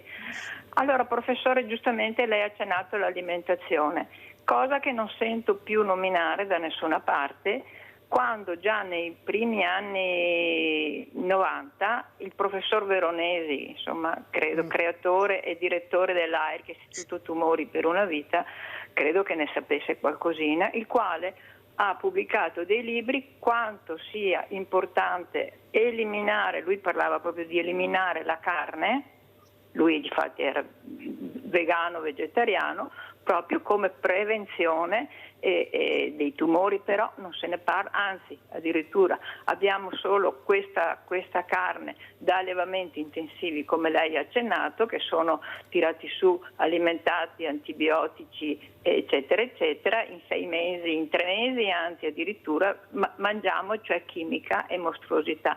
Questa è una cosa. Come prevenzione anche il fatto ambientale, al di là per esempio pista da bob, sai come la penso, non avrei fatto neanche per idea, perché quando si tratta di queste cose, ma la quotidianità che è ancora più incisiva in maniera negativa, quando si continuano a buttare giù alberi e tirar su cemento e poi la colpa è del comune, no, la colpa è della regione, e cosa vuol dire? Vuol dire già queste cose che si potrebbe fare, cioè non fare, cosa vuol dire? Vuol dire più inquinamento, vuol dire bolle di calore, perché non tutti possono andare in vacanza al mare o in montagna. Vuol dire che chi resta in città sicuramente subisce, quasi tutti poveri anziani del solito, subiamo un inquinamento e delle bolle di calore sovrumane. Ecco, credo che già questo, la quotidianità, puntare su questo, si potrebbe fare un passo in avanti. Ultimissima cosa, 56 milioni per Jesolo, la bretella, perché chi è in coda, anche no, 56 milioni con tutto quello che abbiamo bisogno, cioè non sono assolutamente d'accordo. Cemento su cemento, che poi non si capisce con ogni cosa che si fa, questi costi sovrumani con tutto quello che c'è bisogno. Grazie infinite e continuo ad ascoltare. Buona giornata a tutti. Grazie a te Paola, andiamo a vedere questo servizio proprio a Venezia, taglio alberi Mestre, poi lo commentiamo sia con Ondina Giacomin che anche col graziologo, col professor che abbiamo, il professor Franco Secchieri. Il doppio filare di tigli di Viale Garibaldi lo rende un piccolo gioiello nel cuore di Mestre, un'arteria importante della viabilità cittadina che è allo stesso tempo un polmone verde a 2 passi dal centro. Ma oggi il placido cinguettio di Viale Garibaldi è improvvisamente rotto da un rumore un po' diverso. Il destino di una mezza dozzina di tigli giudicati a rischio caduta è segnato, una sentenza senza appello la cui esecuzione intende preservare l'incolumità delle persone. Più di un secolo fa questo viale era stato voluto e progettato da Napoleone Ticozzi, allora sindaco di Mestre, e avo di Paolo Ticozzi, consigliere comunale di opposizione a Venezia. Questi doppi filari di tigli sono anche vincolati con un vincolo monumentale, data la bellezza del viale che unisce il centro di Mestre a Piazza Carpenedo. Adesso vengono abbattuti alcuni di questi tigli, pare per malattie. Io ho piena fiducia nei tecnici del comune, spero che abbiano fatto però tutti i passaggi dovuti con la soprintendenza proprio a causa del vincolo di cui dicevo prima. Inevitabilmente il pensiero di molti è corso ai fatti di Piazzale Roma, al leccio che il 2 giugno è crollato improvvisamente su una dozzina di persone provocando 2 ferite gravi. Il 6 giugno una pesante robinia di alto fusto è crollata in via Lepanto al Lido, fortunatamente alle 4 del mattino e sul lato canale. Il 7 giugno si è data esecuzione al primo abbattimento disposto dal comune, un albero a Piazzale Roma accanto al ponte Papadopoli a qualche decina di metri dal leccio sottoposto a sequestro giudiziario. Sorprende un po' come improvvisamente dopo quanto accaduto in Piazzale Roma con l'albero che è caduto si inizino a tagliare un sacco di alberi. Forse c'è un po' di timore e forse delle manutenzioni preventive potrebbe essere che non siano state fatte come sarebbe stato dovuto. Allora, Ondina, cosa dice Ondina Giacomin? Ecco, tu questa richiesta, il turista vuole sempre più verde, ecco, i cittadini vogliono sempre più aree verdi, però se non c'è stata la manutenzione dovuta, anche questi alberi, poveretti, non ce la fanno a resistere. Prego, Ondina. Beh, allora è ovvio che il turista ama la natura, cioè, a parte le città antiche, ma insomma ama la natura e abbiamo un grande aumento, anche se tu non li vedi, di turisti in montagna e laghi e le colline. Io le vedo perché avendo una casa sul Nevegal, per cui mi rendo conto dell'incidenza. Io per esempio ho un ufficio in Viale San Marco e l'anno scorso è caduto un albero credo alto 12 metri in mezzo alla strada e per puro caso non c'è stata nessuna vittima. E gli alberi, noi a Mestre ne abbiamo tantissimi, abbiamo grandi polmoni di alberi, per cui non è neanche facile, credo, per l'amministrazione occuparsene in maniera corretta e capillare su ogni albero che c'è per vedere se sono ammalati oppure no. Il problema è che se cadono fanno veramente dei danni. Allora sentiamo Vladimiro da Rovigo. Vai Vladimiro. Sì, grazie Mirella, ciao. Volevo fare intanto una parentesi velocissima. Sì. Che sta approvando la legge regionale che consente ai generosi a parte che ai sub. Un attimo. Aspetti professore perché abbiamo una telefonata, se no cade la linea. Vai Vladimiro. Sì. Ecco, che permette ai generosi che ai sub di andare in macchina con i loro macchinoni proprio quasi in cima alle montagne, però permette ai sindaci di mettere un divieto a questo passaggio. Ecco, mi spero che tutti i sindaci che mettono il divieto di transito ai SUV, perché mi serve come un comportamento da prepotente dei ricconi nei confronti delle altre persone qualsiasi. Speriamo che i sindaci mettano il divieto. Voglio fare una domanda al signore in collegamento. è possibile sperare, investire, cioè mobilitarsi affinché venga fatto almeno una ricerca su combustibili per le macchine, per i camion, su combustibili diversi da quelli attuali, ma che possa essere molto molto meno inquinanti, perché visto il fatto che i motori elettrici è troppo problematici, forse potrebbe essere una cosa conveniente fare ricerca il più possibile per sostituire la benzina attuale con combustibili diversi che siano quantomeno poco inquinanti. Questo è possibile secondo lei? Buongiorno. Altri distributori dell'idrogeno. Grazie al nostro Vladimiro. Adesso passiamo al professor Secchieri, ma io voglio mandare anche queste immagini del sorvolo sul ghiacciaio della Marmolada, perché almeno ci rilassiamo un pochino, professore, con queste bellissime immagini che ci ha mandato, e soprattutto ecco cosa ne pensa, ma come è proprio necessario arrivare al punto di tagliare, o bisogna anche qua parlare di prevenzione, visto che abbiamo le persone competenti che possono arrivare prima del taglio? Prego, professore. Allora, dicevo che intanto un accenno al vino rosso, io come veneto non posso che sostenere la tradizione di questa bevanda in giuste dosi e per giusta assunzione. Parlando però del cambiamento climatico e degli alberi, dicevo che tra le tante cose che stanno succedendo c'è uno spostamento graduale verso quote sempre più alte del limite del bosco, quindi da un certo punto di vista anche questo è un argomento che bisognerebbe seguire con attenzione. D'altra parte l'alta montagna sta cambiando di aspetto. Adesso vedete delle immagini della Marmolada, io sono anzi oltre 40 anni, fin da studente universitario, che mi occupo di questo ghiacciaio, perché all'Università di Padova c'era un professore che si occupava delle campagne glaciologiche, e quindi ho una serie di documentazioni che ho raccolto anche recentemente in un libro, dove si vede come il paesaggio, l'ambiente dell'alta montagna stia cambiando anche in questo senso. Cioè stiamo vivendo delle situazioni veramente notevoli, però teniamo presente che parlare adesso, ci sono molti che chiamiamoli esperti, anche se uno solamente perché scrive 4 cose in Facebook si definisce esperto.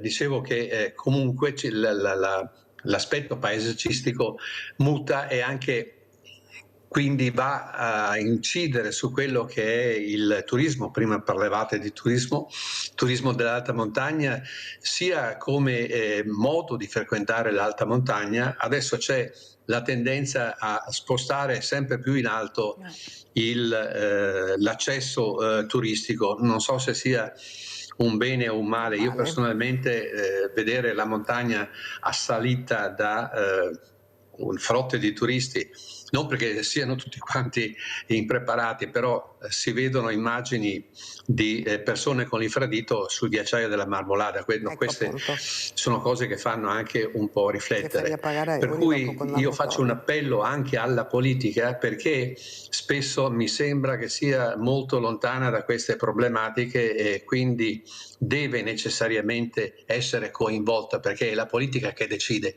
I cittadini possono proporre, ma poi la politica decide, e questo è un grande fatto importante da tenere presente. E ha fatto bene a ricordarlo, anche perché fra poco andremo ancora a votare. Noi andiamo sempre a votare, però dobbiamo anche svegliarci e capire cosa dobbiamo fare, soprattutto partecipare, come sta spiegando il professore, se vogliamo veramente non girarci più dall'altra parte. Abbiamo Nadia in linea, vai Nadia. Ciao Mirella, buongiorno ai tuoi ospiti. Niente, io volevo chiedere al professor senologo. Professor Ottunno. Sì. Prego Nadia. Comunque io l'anno scorso, facendo l'autopalpazione, mi sono accorta che avevo un nodulo al seno, se non che in breve tempo, perché al tempo che hanno fatto gli accertamenti, tutti gli esami, da una nocciolina che mi ero sentita, da quando mi hanno fatto l'intervento, era 4/5. Madonna. In brevissimo tempo, perché mi sono accorta in aprile e in agosto sono stata operata. Ho fatto la chemio, però in quel periodo ho visto non ragazze o giovani, io ho 75 anni, ne ho visto anche signore di 87. Mi può dare una risposta anche a una certa età avere questo tumore al seno? Grazie, arrivederci e buona giornata. Grazie a te cara Nadia. Prego, professor Ottunno. Sì, allora bisogna, importante, e noi diciamo sempre ai nostri pazienti quando vengono, che devono uscire fuori dalla porta del nostro studio con questa idea importantissima, che il tumore della mammella è un tumore, si chiama tumore ormone dipendente. Cosa vuol dire? Che dipende dagli estrogeni e dai progestinici.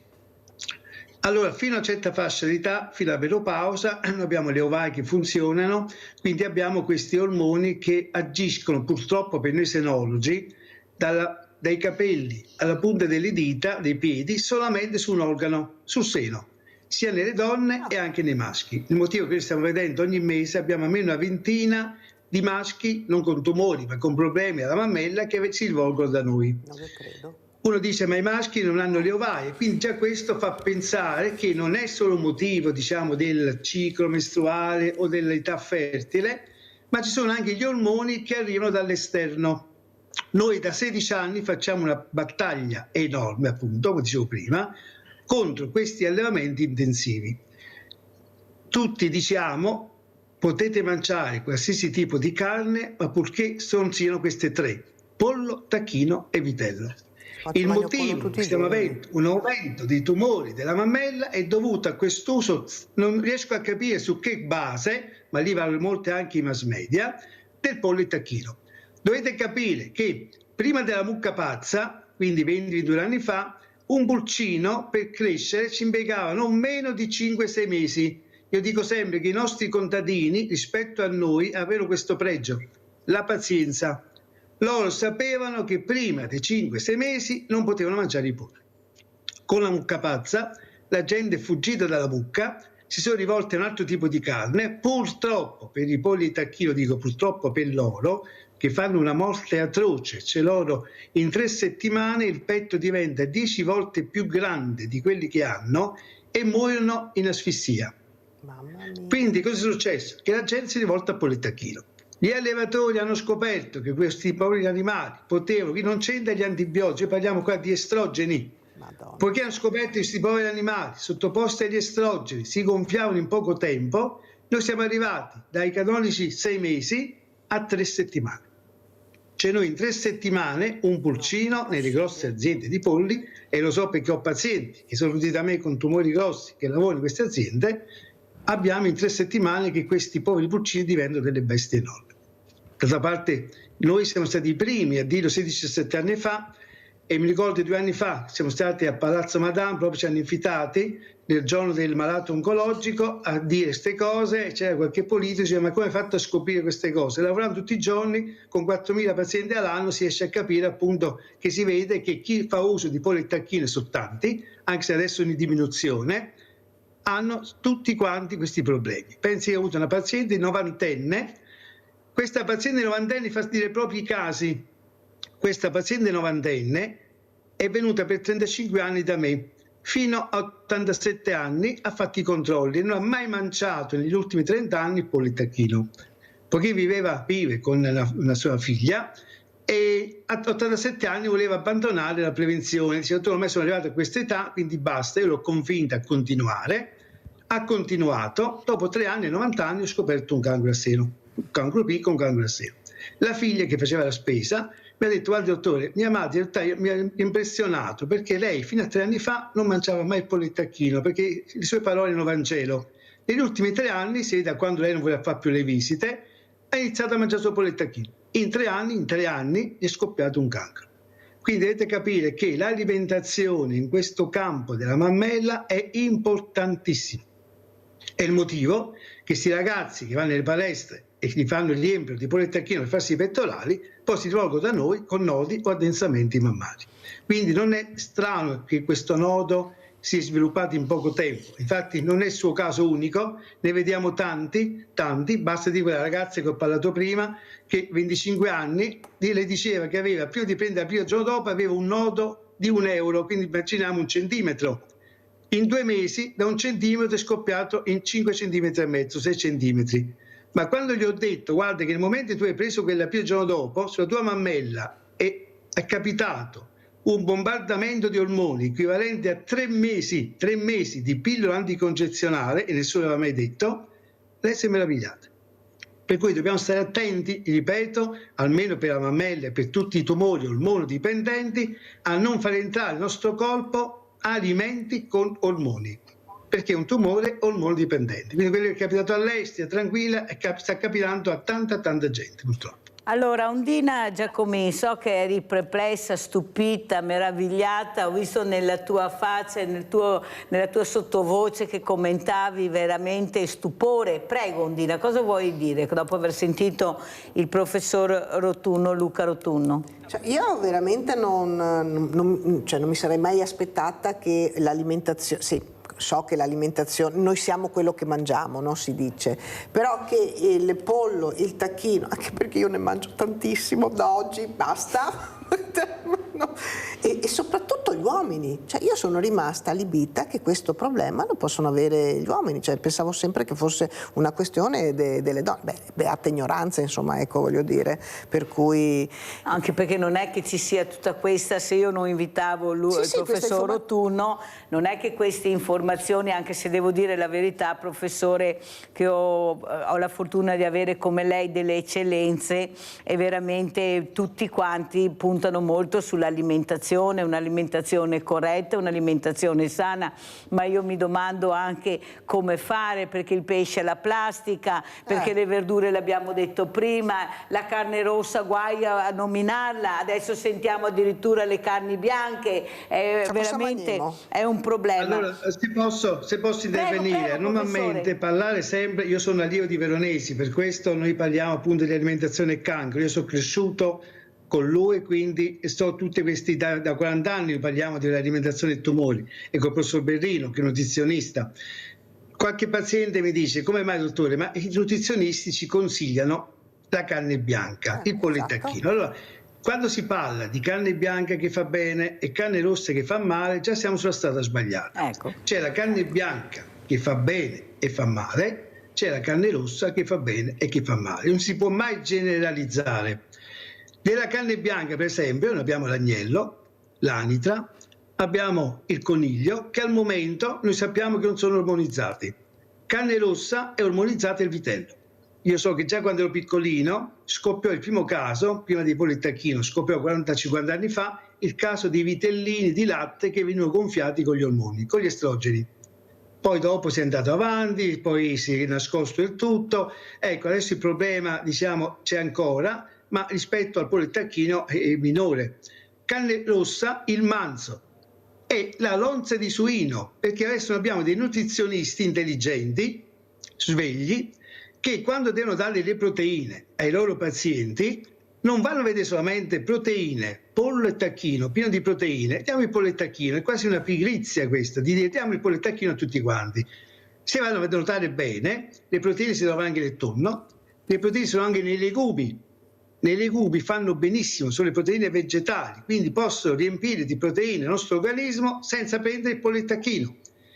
Il maiale è stato sempre demonizzato perché giustamente è una carne grassa, quindi fa male all'intestino, fa dei problemi anche tumori intestinali, però i macellai da una decina d'anni hanno creato un taglio che la chiama lonza, che la chiama rista, che è una carne rossa che sembra magra, bianca, ma è una carne magrissima. Se andiamo a vedere sui social, le calorie di 100 grammi di lonza di suino e 100 grammi di petto di pollo, andate a vedere e avete la bellissima sorpresa, come hanno le ragazze che vengono da me, che fanno la dieta col pollo e poi si trovano il nodo, e dice, ma nessuno ci ha detto che le calorie della lonza sono minori del petto di pollo.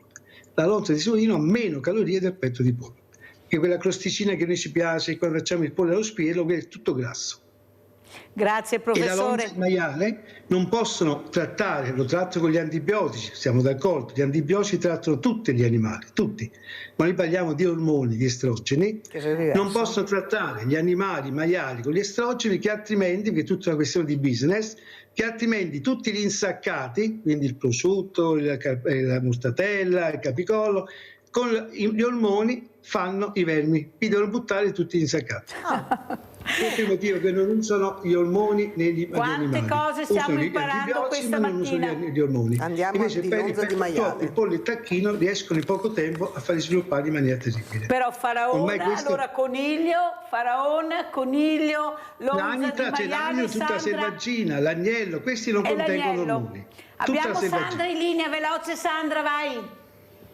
Sì, buongiorno, ciao Mirella e buongiorno agli illustri ospiti. Il dottore mi ha aperto, io mangio spesso, mio marito compra i fagioli freschi e faccio 2 volte a settimana la minestra di fagioli. Ieri ho fatto i piselli sempre freschi messi nel congelatore.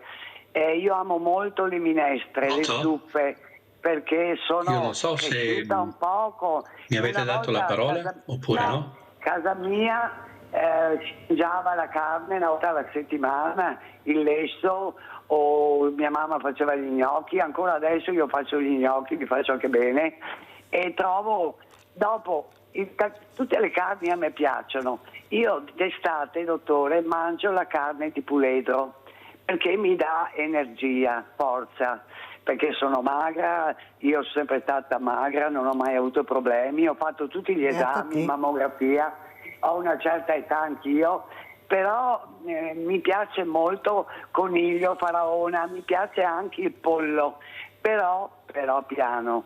Io abbiamo un parente che ha il pollaio e dunque sono nell'orto come una volta, e 15 giorni fa abbiamo mangiato queste costicine di maiale e sto pollo che è tutta un'altra roba, dottore, da quello che compri, è tutto un altro sapore perché la carne è più compatta, non ha tutte queste robe.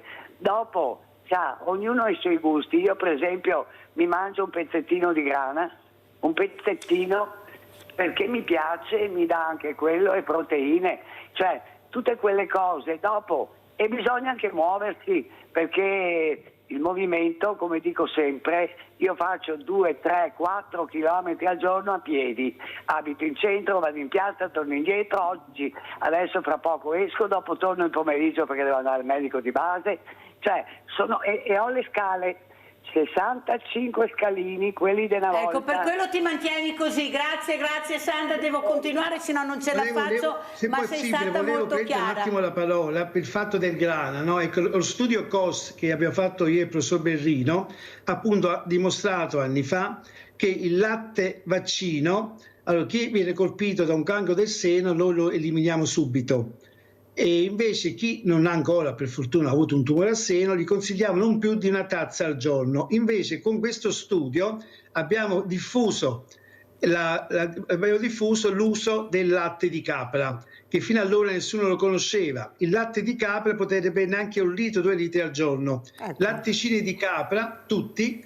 I latticini di mucca noi consigliamo soprattutto quelli stagionati, ma soprattutto 2. Il grana padano e il parmigiano reggiano, soprattutto quelli 26-28 mesi, quelli che hanno una stretta stagionatura perché non contengono il lattosio.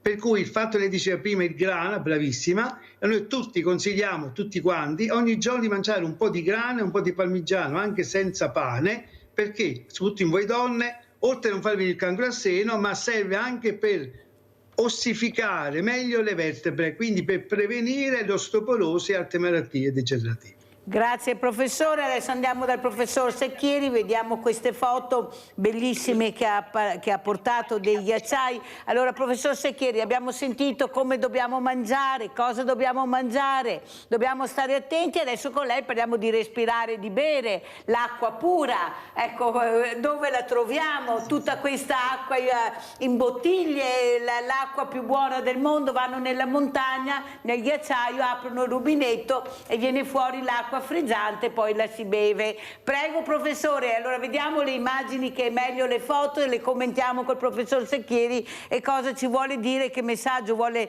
lanciare anche lui e lasciare a Sveglia Veneti questa mattina. Prego professor Secchieri.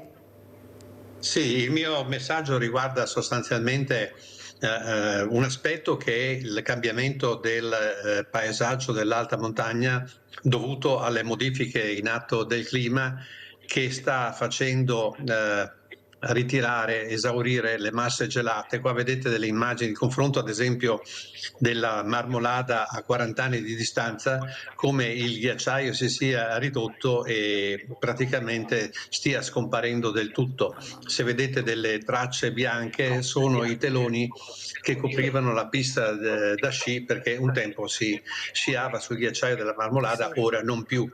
Altre immagini appunto che ho portato riguardano la riduzione delle masse gelate. Che cosa significa questo?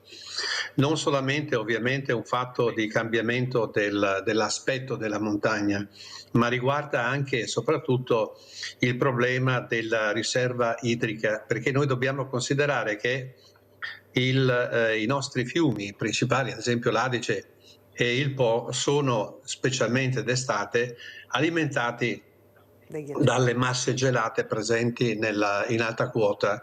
Quindi quando queste masse gelate si vanno riducendo sempre di più, altrettanto si riduce la portata dell'acqua, e quindi ci sarà probabilmente, se non prendiamo dei rimedi opportuni, una crisi idrica se continua così. Io non sono un mago di quelli che dicono come sarà il futuro.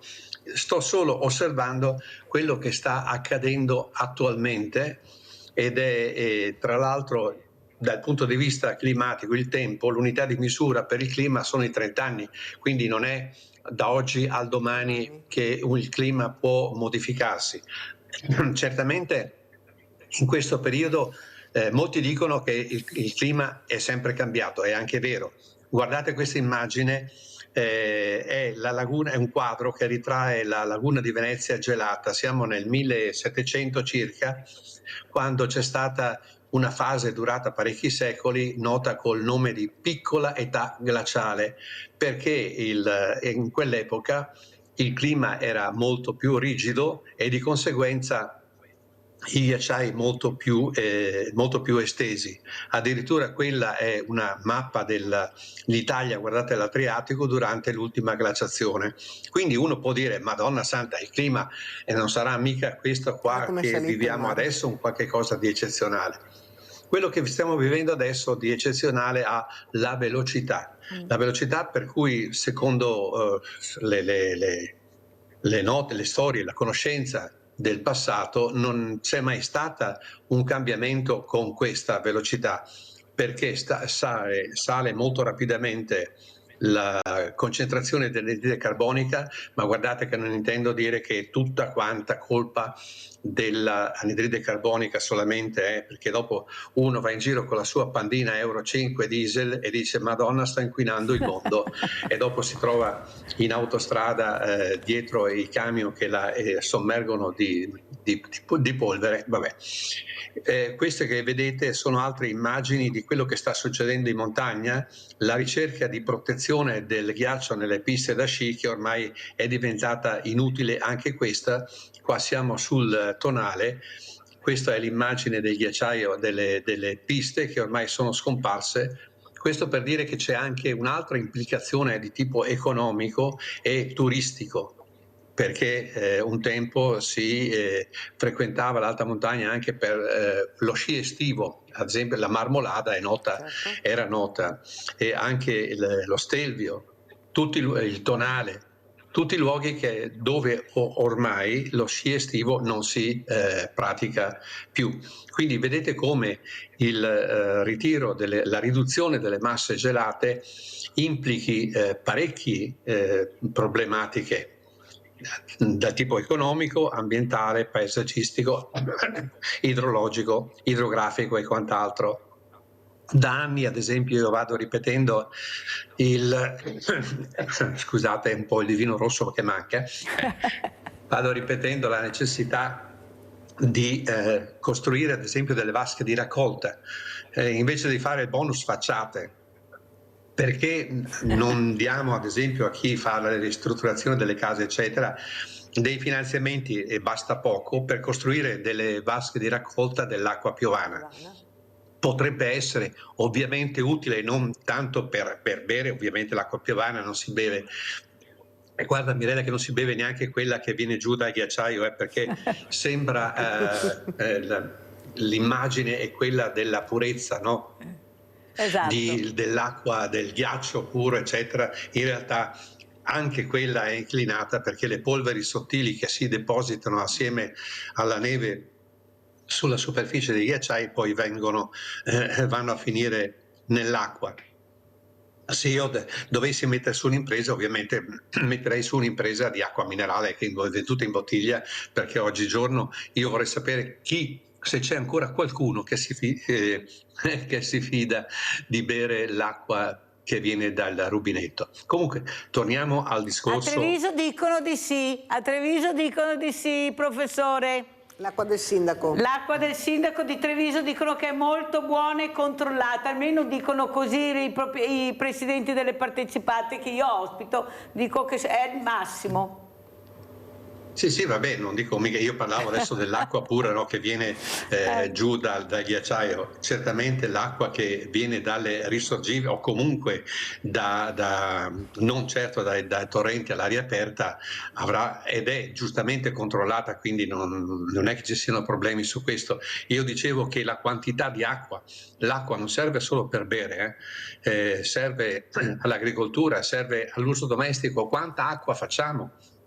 Consumiamo noi? Ad esempio, mi scusi questa immagine non certo né elegante, che quando andiamo al gabinetto, per poche gocce di pipì noi tiriamo lo sciacquone consumando 6-9 litri di acqua. Non le sembra un po' troppa? Ecco, ad esempio, queste sono piccole cose, però provi a sommare milioni di persone che ogni 2 o 3 ore consumano 9 litri di acqua, alla fine quanta acqua? Perché un altro degli elementi importanti per questa situazione è che siamo diventati 8 miliardi e mezzo, ragazzi. Quindi 8 miliardi e mezzo hanno la necessità di vivere e sopravvivere. Leggevo ieri a proposito di galline, polli e quant'altro che c'è adesso in Veneto, credo, metteranno un allevamento con ben 300.000 galline. Quindi pensate anche agli allevamenti intensivi come incidono sulle qualità dell'aria, dell'ambiente e altre cose di questo genere, sulla necessità di acqua, perché questi animali, poveretti, anche se vengono ammazzati dopo qualche mese, però per poter crescere devono anche bere oltre che mangiare. Insomma, l'acqua è un elemento importantissimo ed è la sua storia, il ciclo dell'acqua che parte dalla montagna per arrivare al mare e dal mare poi ritorna alla montagna, dovrebbe essere ben considerato, valutato e seguito. E qua un altro appunto, mi spiace farlo, ma anche alla politica, perché su queste cose spesso mi pare abbastanza assente da una parte e le iniziative riguardanti appunto queste tematiche non sono assolutamente prese in considerazione alcune. Io personalmente faccio riferimento al discorso dei ghiacciai delle Dolomiti che seguo da decenni e che recentemente quest'ultima amministrazione regionale ha ritenuto di non occuparsene assolutamente, buttando non dico in discarica, ma insomma inutilizzando il lavoro di anni di raccolta di dati fatti assieme anche all'ARPAV su queste tematiche. Quindi è un tema da portare ad esempio anche nelle scuole, perché anche i giovani devono essere abituati e informati sul fatto che la montagna deve essere conosciuta, sì, ma anche salvaguardata e rispettata. Perciò il turismo di massa che adesso ormai sta esplodendo, guardate cosa sarà Cortina l'anno prossimo, vabbè che ci sono le Olimpiadi ovviamente, ma quello che stanno facendo a Cortina, noi parliamo adesso del problema di demolire qualche albero a Mestre e non ci occupiamo di quello che si sta modificando nella montagna cortinese. Quindi, insomma, attenzione, ci dovrebbero più trasmissioni anche come queste che hanno la possibilità di portare a conoscenza del pubblico queste problematiche che altrimenti non sono neanche considerate. Grazie veramente, grazie professor Franco Secchieri, geologo e glaciologo, di essere stato con noi. Pillole di saggezza anche questa mattina a casa, ascoltate. Dico sempre che noi è come andassimo a scuola tutte le mattine, grazie anche a questa trasmissione, ma lo dicono gli ospiti, non sono certamente ospiti degli ultimi della classe, ma sono i primi della classe, perciò non sentite ma ascoltate quello che vi dicono, specialmente anche per quanto riguarda la partecipazione politica. Attenzione. Grazie veramente professor Secchieri di cuore. Sentiamo come ci saluta anche il professor Rotunno. Professore, lei si parlava prima appunto di questo inquinamento. Io ho avuto medici per l'ambiente con questi PFAS, sono molto preoccupati, stanno cercando di fare queste analisi e questi test ai diciottenni, non trovano i soldi, la regione non ha sborsato €1 per fare questi esami, adesso dovrebbero continuare, sono ancora alla ricerca di questi soldi per capire come sta funzionando. Ecco, lei cosa ne pensa dei PFAS? Possono anche questi aver inciso? Prego professore. Sicuramente, anche noi abbiamo dei pazienti che sono ancora sotto analisi, sicuramente appunto si parlava prima che pensavamo che l'acqua normale fosse la migliore, invece ora abbiamo tanti punti interrogativi. E vorrei concludere con dei consigli comunque. Siamo verso l'estate e voglio ricollegarmi all'importanza del bere. Ecco, e io consiglio a tutti quanti di bere almeno 1,5 litri, 2 litri di acqua al giorno, che sia un'acqua naturale e non sia l'acqua gassata, perché anche lì può dare grossi problemi all'intestino, alla formazione di polipi, perché l'anidride carbonica, una volta che entra nel nostro organismo, crea danni. Allora noi consigliamo o l'acqua naturale o quella effervescente naturale, che viene fuori dalle montagne, appunto dai ghiacciai, perché è ricca di sali minerali e non contiene quel frizzante, non è anidride carbonica. Non dobbiamo metterlo noi quel frizzante, che altrimenti quello diventa un frizzante chimico. Un altro consiglio che vorrei dare per l'estate: mangiate tanta frutta e verdura che abbiamo in questo periodo, perché da maggio a ottobre la frutta e verdura fa bene tutto l'anno, ma quella che abbiamo da maggio a ottobre 90% è quella che ha la polpa rossa, gialla, arancione. Cosa vuol dire? È ricca di antiossidanti. Gli antiossidanti che si trovano anche nel vino rosso, gli antiossidanti sono dei nemici del cancro. Per cui tutta questa frutta che noi abbiamo, importante ecco, è lavarla bene. Se c'è la buccia bisogna sbucciarla bene, altrimenti se non c'è la buccia io consiglio sempre, oltre ai bicarbonati, cose varie, di metterla sotto l'acqua corrente e con le dita di eliminarla. Quindi non so, vogliamo 3-4 fragole, le prendiamo, le mettiamo sotto l'acqua corrente, per avere la pazienza di lavarle bene, di strofinarle con le dita, perché altrimenti anche se mettiamo una bacinella col bicarbonato oltre, rimane sempre una patina sulla frutta e se quella non possiamo sbucciarla poi va nel nostro organismo. Quindi questi sono i consigli finali, perché è importante, io dico sempre, rispetto all'ambiente è ottimale, ma è importante, oltre ciò che entra attraverso i nostri bronchi e polmoni, anche quello che entra attraverso lo stomaco e l'intestino. Grazie veramente al professor Luca Rotunno, presidente dell'associazione Linfa, che si occupa di prevenire e di fare questa prevenzione soprattutto contro il cancro. Veramente grazie professore per quello che anche questa mattina, ecco, con queste pillole di saggezza anche da parte sua abbiamo capito qualcosa in più, perché se non ce lo dite voi non ce lo dice nessuno. Grazie veramente, grazie. Ondina rimane ancora qui un pochino se ha voglia, poi la salutiamo e andiamo in pubblicità.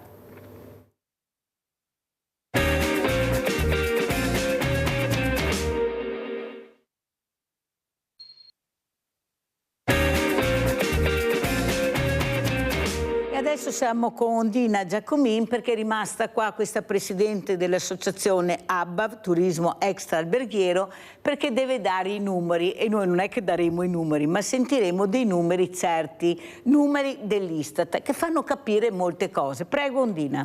Allora, io ho portato anche delle slide che così il pubblico le può anche vedere, che così rimane, sai, io dico sempre quando vedo le cose scritte mi rimangono in mente. Eccole qua. Allora, diciamo che nell'immaginario e non solo delle persone sembra che la locazione turistica sia diventato il male d'Italia, la gente non trova più casa, gli studenti non trovano gli appartamenti perché ci sono le locazioni turistiche. Allora, io oggi vorrei smentire a livello nazionale, per cui non solo la Regione Veneto, che quello che noi sentiamo o percepiamo non è esattamente quello che è nella realtà. Allora, questo è un dato delle case pubbliche sfitte a Venezia, a Mestre, sono 2.500, ma non dei privati, perché quelli sono 9.500 sfitte, sono quelli del Comune di Venezia e dell'Atter. Allora, sono 2.500.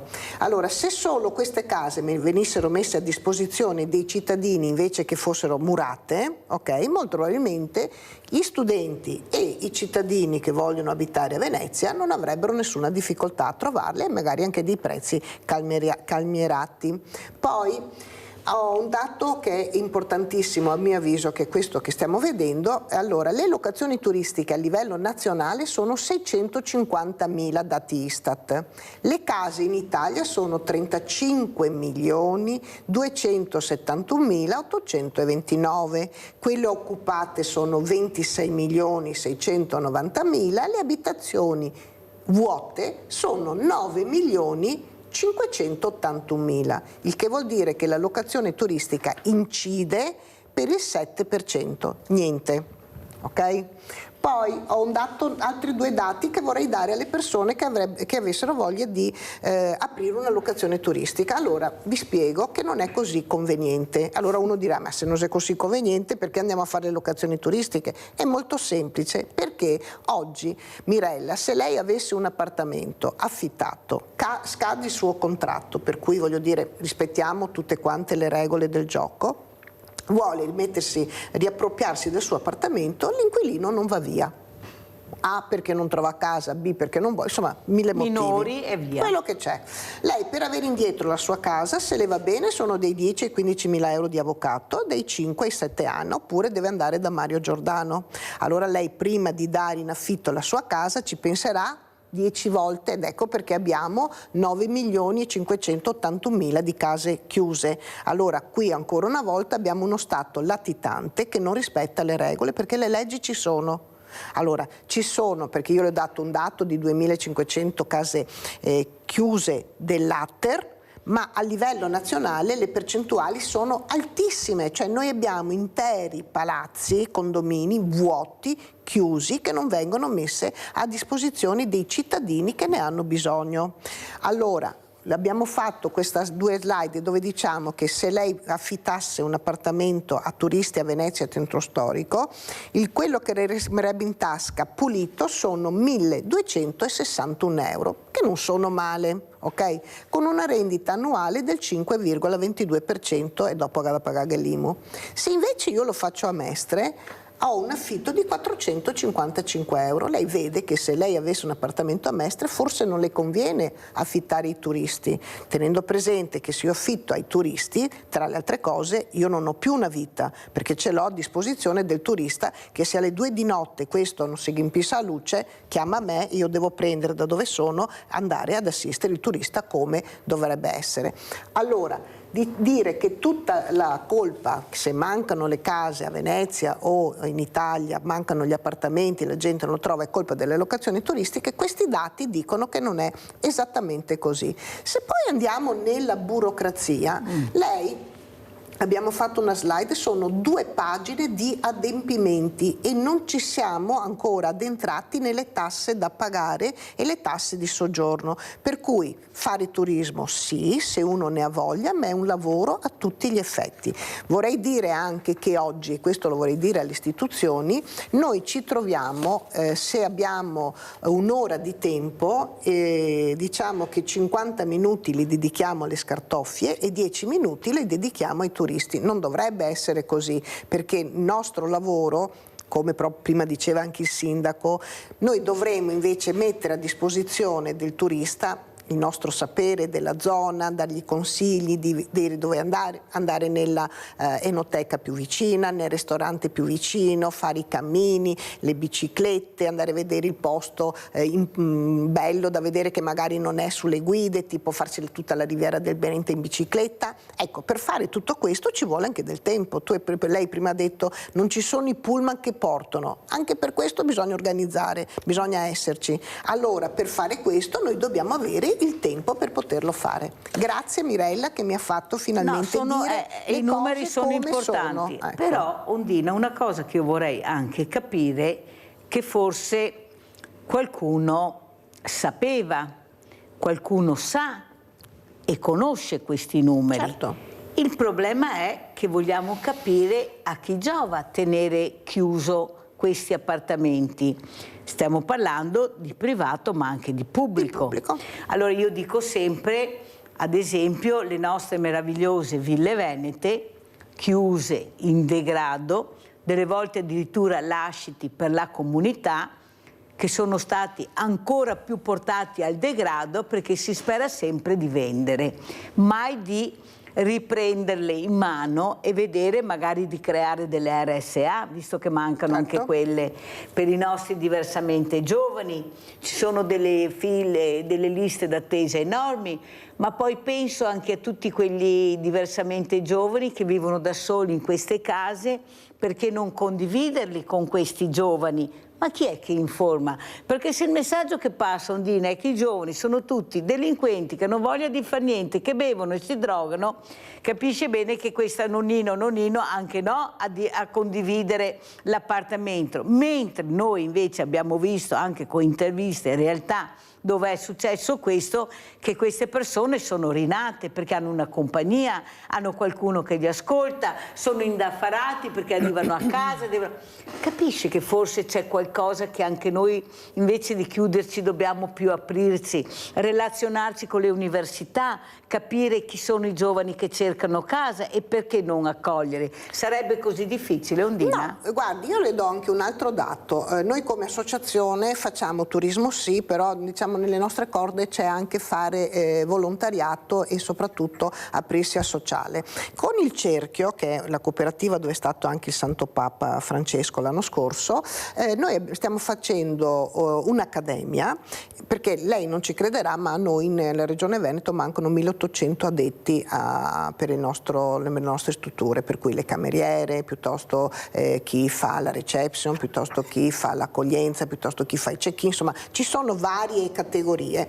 Allora abbiamo detto, non li troviamo, che facciamo? Siccome ci sono queste cooperative, sono 5 sociali che si occupano sia di ex tossicodipendenti, piuttosto quella appunto delle carceri, piuttosto donne maltrattate, eccetera, eccetera, ci siamo messi insieme, adesso stiamo facendo dei corsi di formazione proprio per formare queste persone in modo che dopo un percorso che hanno fatto per dei loro problemi, voglio dire, perché insomma uno nella vita può anche sbagliare, però se poi che ho finito di pagare il mio conto non ho un lavoro, mi resta solo di ricominciare un'altra volta a delinquere. Allora cerchiamo di dare una possibilità a queste persone e abbiamo creato appunto questa accademia.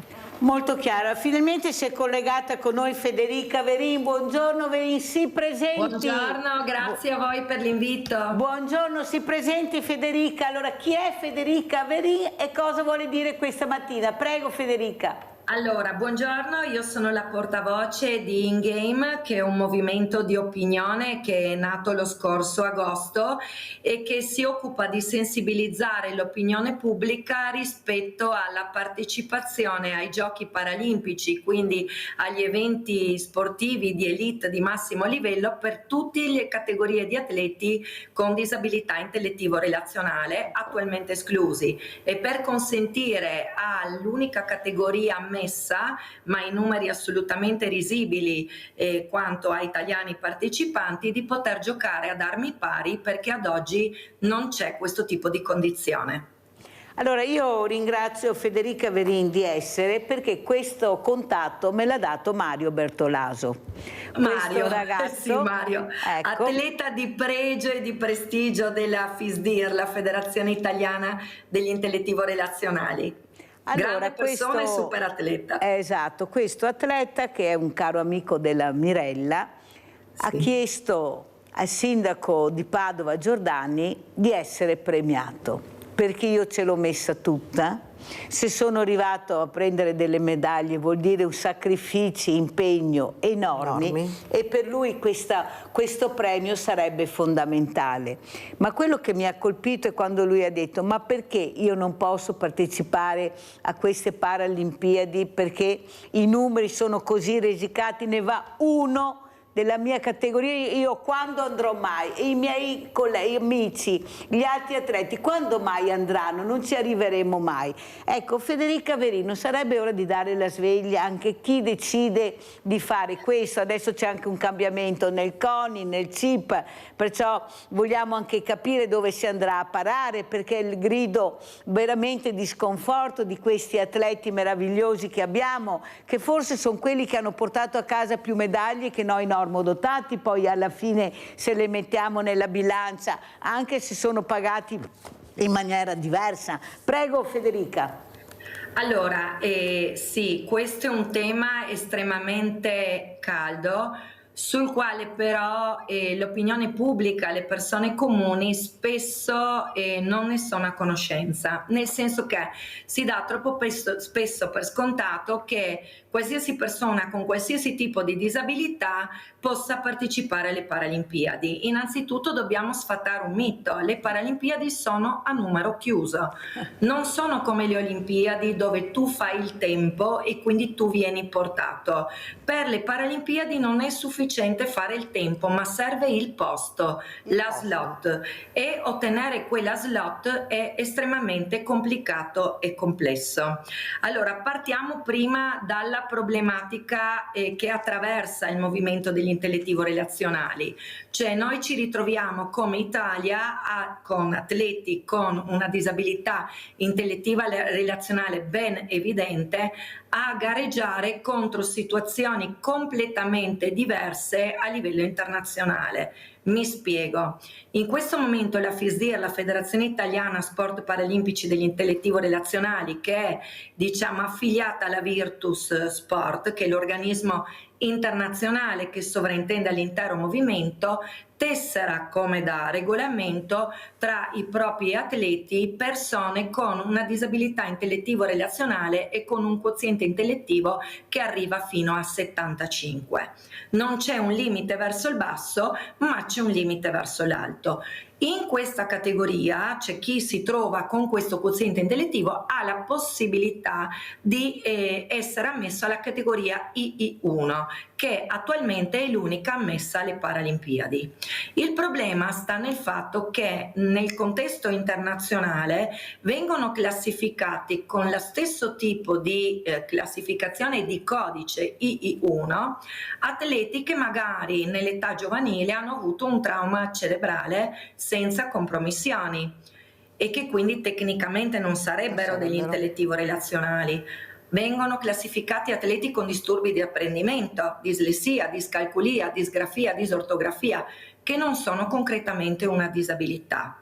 Vengono anche classificati atleti figli di alcolisti, tossicodipendenti e divorziati che magari fanno parte di alcuni paesi come ad esempio la Russia, ma non solo la Russia, ce ne sono anche altri a livello europeo che non riescono ad essere seguiti dal proprio nucleo familiare e conseguentemente perdono più anni di scuola e quindi vengono inseriti nelle scuole speciali che da noi sono state, non ci sono. Noi abbiamo la buona legge 104 che permette l'inclusività all'interno del contesto scolastico in un clima paritario, mentre questi atleti partecipano, fanno il loro percorso di studi in queste scuole speciali ed escono con una certificazione assimilabile alla nostra. Quindi capirete bene che noi ci ritroviamo ad avere in questa classe II1 un contenitore estremamente eterogeneo di disabilità e di conseguenza i nostri atleti che sono portatori di una disabilità spesso severa, perché noi abbiamo delle commissioni mediche estremamente stringenti sul territorio nazionale, a competere non ad armi pari.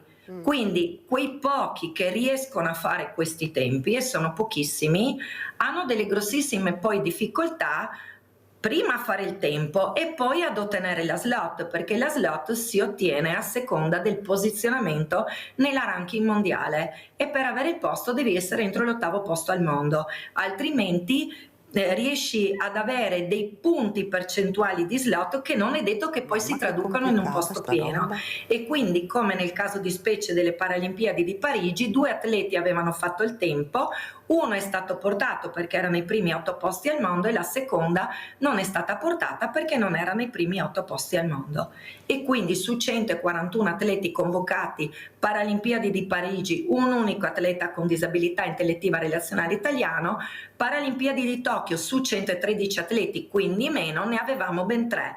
Quindi più andiamo avanti con gli anni, più vengono classificate persone estremamente borderline, talvolta anche discutibilmente con una disabilità intellettiva, e questo in danno dei nostri, oggettivamente dei nostri atleti, che invece sono realmente portatori di una compromissione che crea problemi alla performance sportiva in gara, crea difficoltà nell'allenamento, non hanno solitamente una grande strategia di gara proprio perché hanno una compromissione evidente.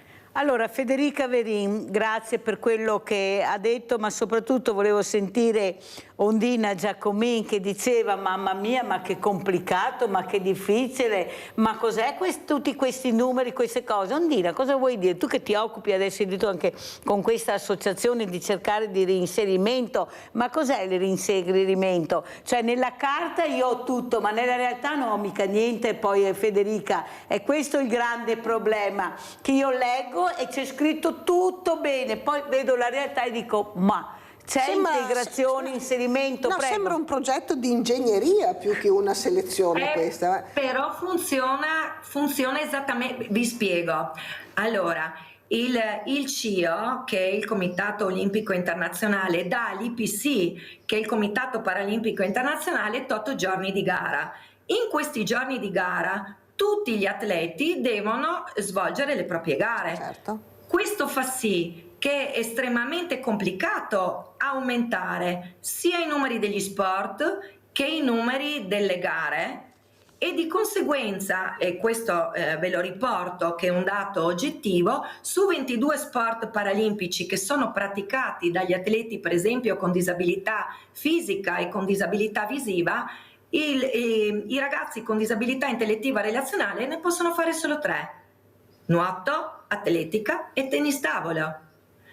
Tutti gli altri sport sono fuori. Quindi se io sono la mamma di un atleta che fa ginnastica artistica, non potrà andare mai alle Paralimpiadi. Se sono mamma di un atleta che fa basket, che fa calcio, canottaggio, sono fuori dai giochi. Se poi ho una disabilità che non è prevista, quindi non la famosa categoria II1 che non gioca ad armi pari in un calderone estremamente eterogeneo di difficoltà, disturbi e disabilità messi insieme, ma se sono la mamma di un ragazzo con la sindrome di Down o di un autistico ad alto funzionamento, quindi con un QI da 76 in su, io non posso neanche partecipare. Allora guarda Federica, lo chiederò a Pancalli, che conosco, ecco, visto che adesso ci sono anche nuove nomine, perché veramente quello che abbiamo sentito è di una gravità inaudita, specialmente per questi ragazzi che forse grazie allo sport riescono a riprendere in mano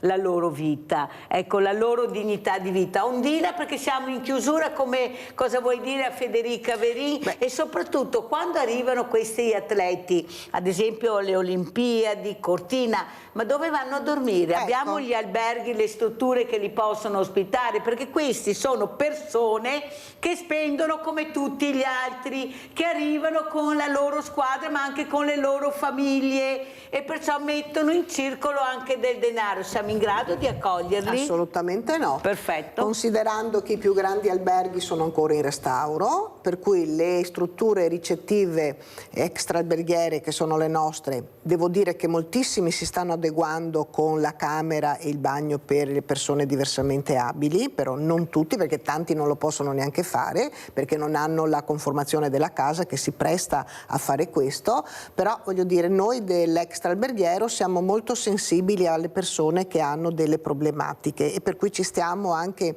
adattando a fare proprio, mettere a disposizione le nostre case a persone che hanno delle esigenze diverse. Per certo, per le Olimpiadi, per le Paralimpiadi, io credo che le strutture alberghiere non siano sufficientemente dotate e adeguate e che proprio non ci siano. Al numero di atleti che arriveranno. Assolutamente. Allora, Federica Verini, volevo siamo in approfittare chiusura, per aggiungere cosa una vuole cosa, dire? che gli atleti con disabilità intellettiva relazionale non possono partecipare ai giochi invernali. Così concludiamo la questione, perché non hanno nessuno sport ammesso.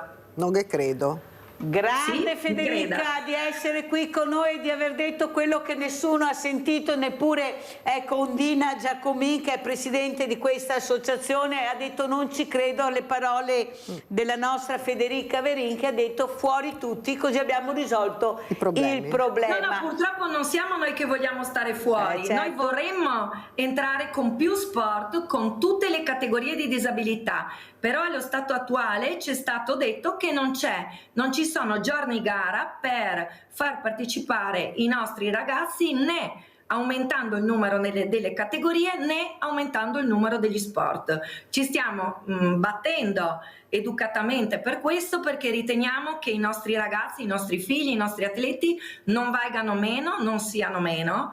Esistono altri contenitori sportivi come Special Olympics, che però non sono contenitori sportivi di alto livello, non portano alle Paralimpiadi, ed è giusto che tutti i ragazzi possano accedere al prodotto sportivo che preferiscono. Quindi ben venga Special, ma ben venga la FISDIR, ben venga la Virtus, ben venga l'IPC e ben vengano le occasioni che devono essere paritarie per tutti. Aiutateci con InGame nel nostro movimento di opinione a sollevare l'opinione pubblica su questo tema. Consentiteci di avere spazio all'interno delle Paralimpiadi per tutti e per giocare ad armi pari. Mettetevi in gioco. Allora Federica, chi è che vorresti avere di fronte in questo momento per dire quello che hai detto a noi questa mattina? Cioè i due politici di riferimento che vorresti avere? Allora, vorrei avere da un lato il ministro Abodi, che è il ministro allo sport, la ministra Locatelli alla disabilità certamente, e poi vorrei avere anche Luca Pancalli, perché considerando che è candidato anche al CONI ed è anche nel board dell'IPC da almeno 12 anni, sarebbe importante avere un suo punto di vista e soprattutto sapere qual è il suo programma per i prossimi 4 anni relativamente agli intellettivo relazionali, visto che abbiamo la fortuna di averlo là, dove può onestamente battersi per vincere insieme a noi e a tutti i nostri ragazzi questa battaglia di giustizia sociale e sportiva per un'equità per tutti. Tu ti sei mai confrontata con Pancalli? Su questo tema onestamente no, però sono cose a lui ben note, perché lui è nel board dell'IPC da molto tempo, lui è nella governance, quindi lui le sa queste cose. E faccio un inciso: la Martina Caironi era uscita dei mesi fa con un post estremamente lucido rispetto alle nostre possibilità, che sono minime, e lei lo ha scritto. Il tema è già motivo di discussione ai piani alti, tuttavia la sua realizzazione non è così semplice da attuare, in quanto numerose sono le categorie e le disabilità rappresentate. Per una questione di numeri, logistica, fattibilità dell'evento paralimpico, la scelta di chi vi può partecipare rimarrà sempre esclusiva e ci saranno sempre categorie non rappresentate. E al Presidente della Regione che è ancora in carica, cosa vorresti dire della Regione Veneto, Federica? Ma io penso che Luca Zaia possa dare un contributo concreto, perché è una persona molto proattiva e quindi abbiamo assolutamente bisogno che la politica entri in questo merito e spinga i nostri organismi nazionali, quindi il Comitato Italiano Paralimpico. Adesso avremo l'elezione del nuovo presidente, tra l'altro vi rappresento che c'è il candidato unico Giugno De Santis, quindi automaticamente sarà eletto, e confidiamo assolutamente su di lui e sulla sua capacità di sostenere i nostri atleti anche in questo ambito. Noi siamo veramente molto molto fiduciosi di questo cambiamento. Grazie Federica Verin, devo chiudere purtroppo, grazie, ma ti inviterò ancora, farò vedere questa intervista a Pancalli sicuro. Grazie Ondina Giacomin, Presidente Associazione ABBA Turismo e Extra Alberghiero, di essere stata con noi tutto questo tempo, ma valeva la pena perché non abbiamo dato i numeri ma abbiamo sentito dei numeri certi. Grazie, andiamo a pranzo con la proposta di Mirella.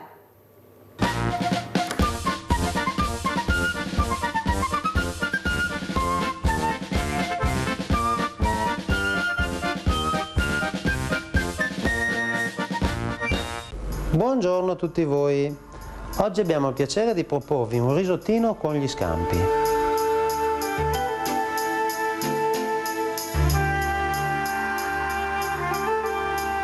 Per questa ricetta abbiamo acquistato delle code di scampi che ora prepareremo assieme a voi sgusciandoli. Per sgusciare gli scampi si preme all'interno della loro pancia, si toglie un po' di corazza e poi premendo sulla coda riusciamo a pelarli senza romperli troppo.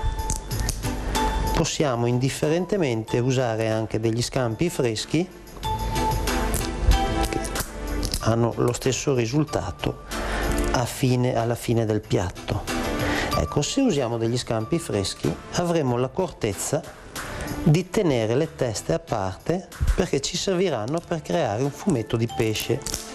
Il fumetto di pesce altro non è che un brodo di pesce. Brodo di pesce che andremo a fare in una pentola con dell'acqua, delle foglie di alloro, una mezza cipolla, uno spicchio di aglio, un po' di pepe in grani, della carota, del sedano, insomma un brodo.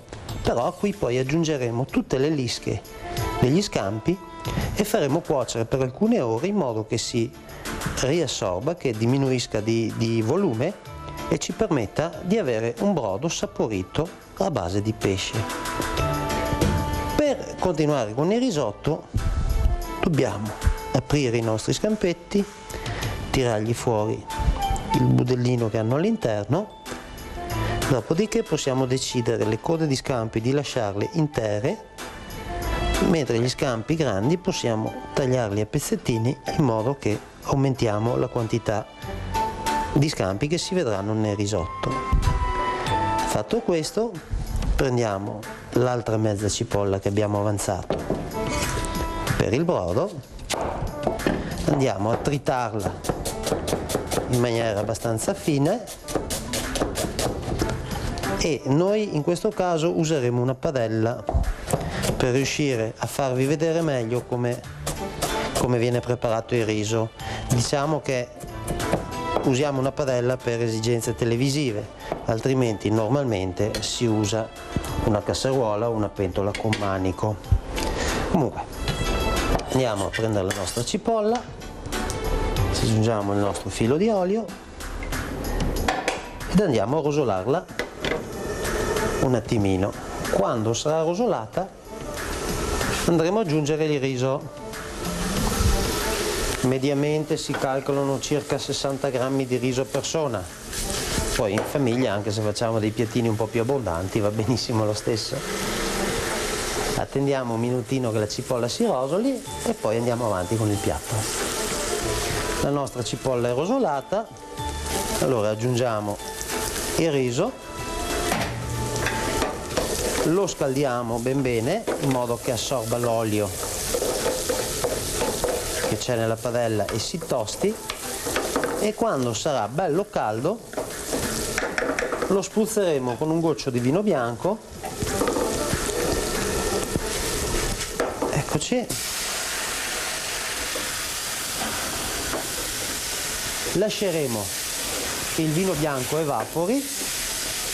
Quando il vino è evaporato inizieremo la cottura vera e propria del riso, che durerà circa una quindicina di minuti. Poi a metà cottura vi farò vedere e aggiungeremo le code di scampi. Il vino è evaporato, aggiungiamo il nostro mestolino di brodo di pesce come abbiamo detto prima, e ci vediamo fra alcuni minuti quando saremo pronti per continuare con la ricetta.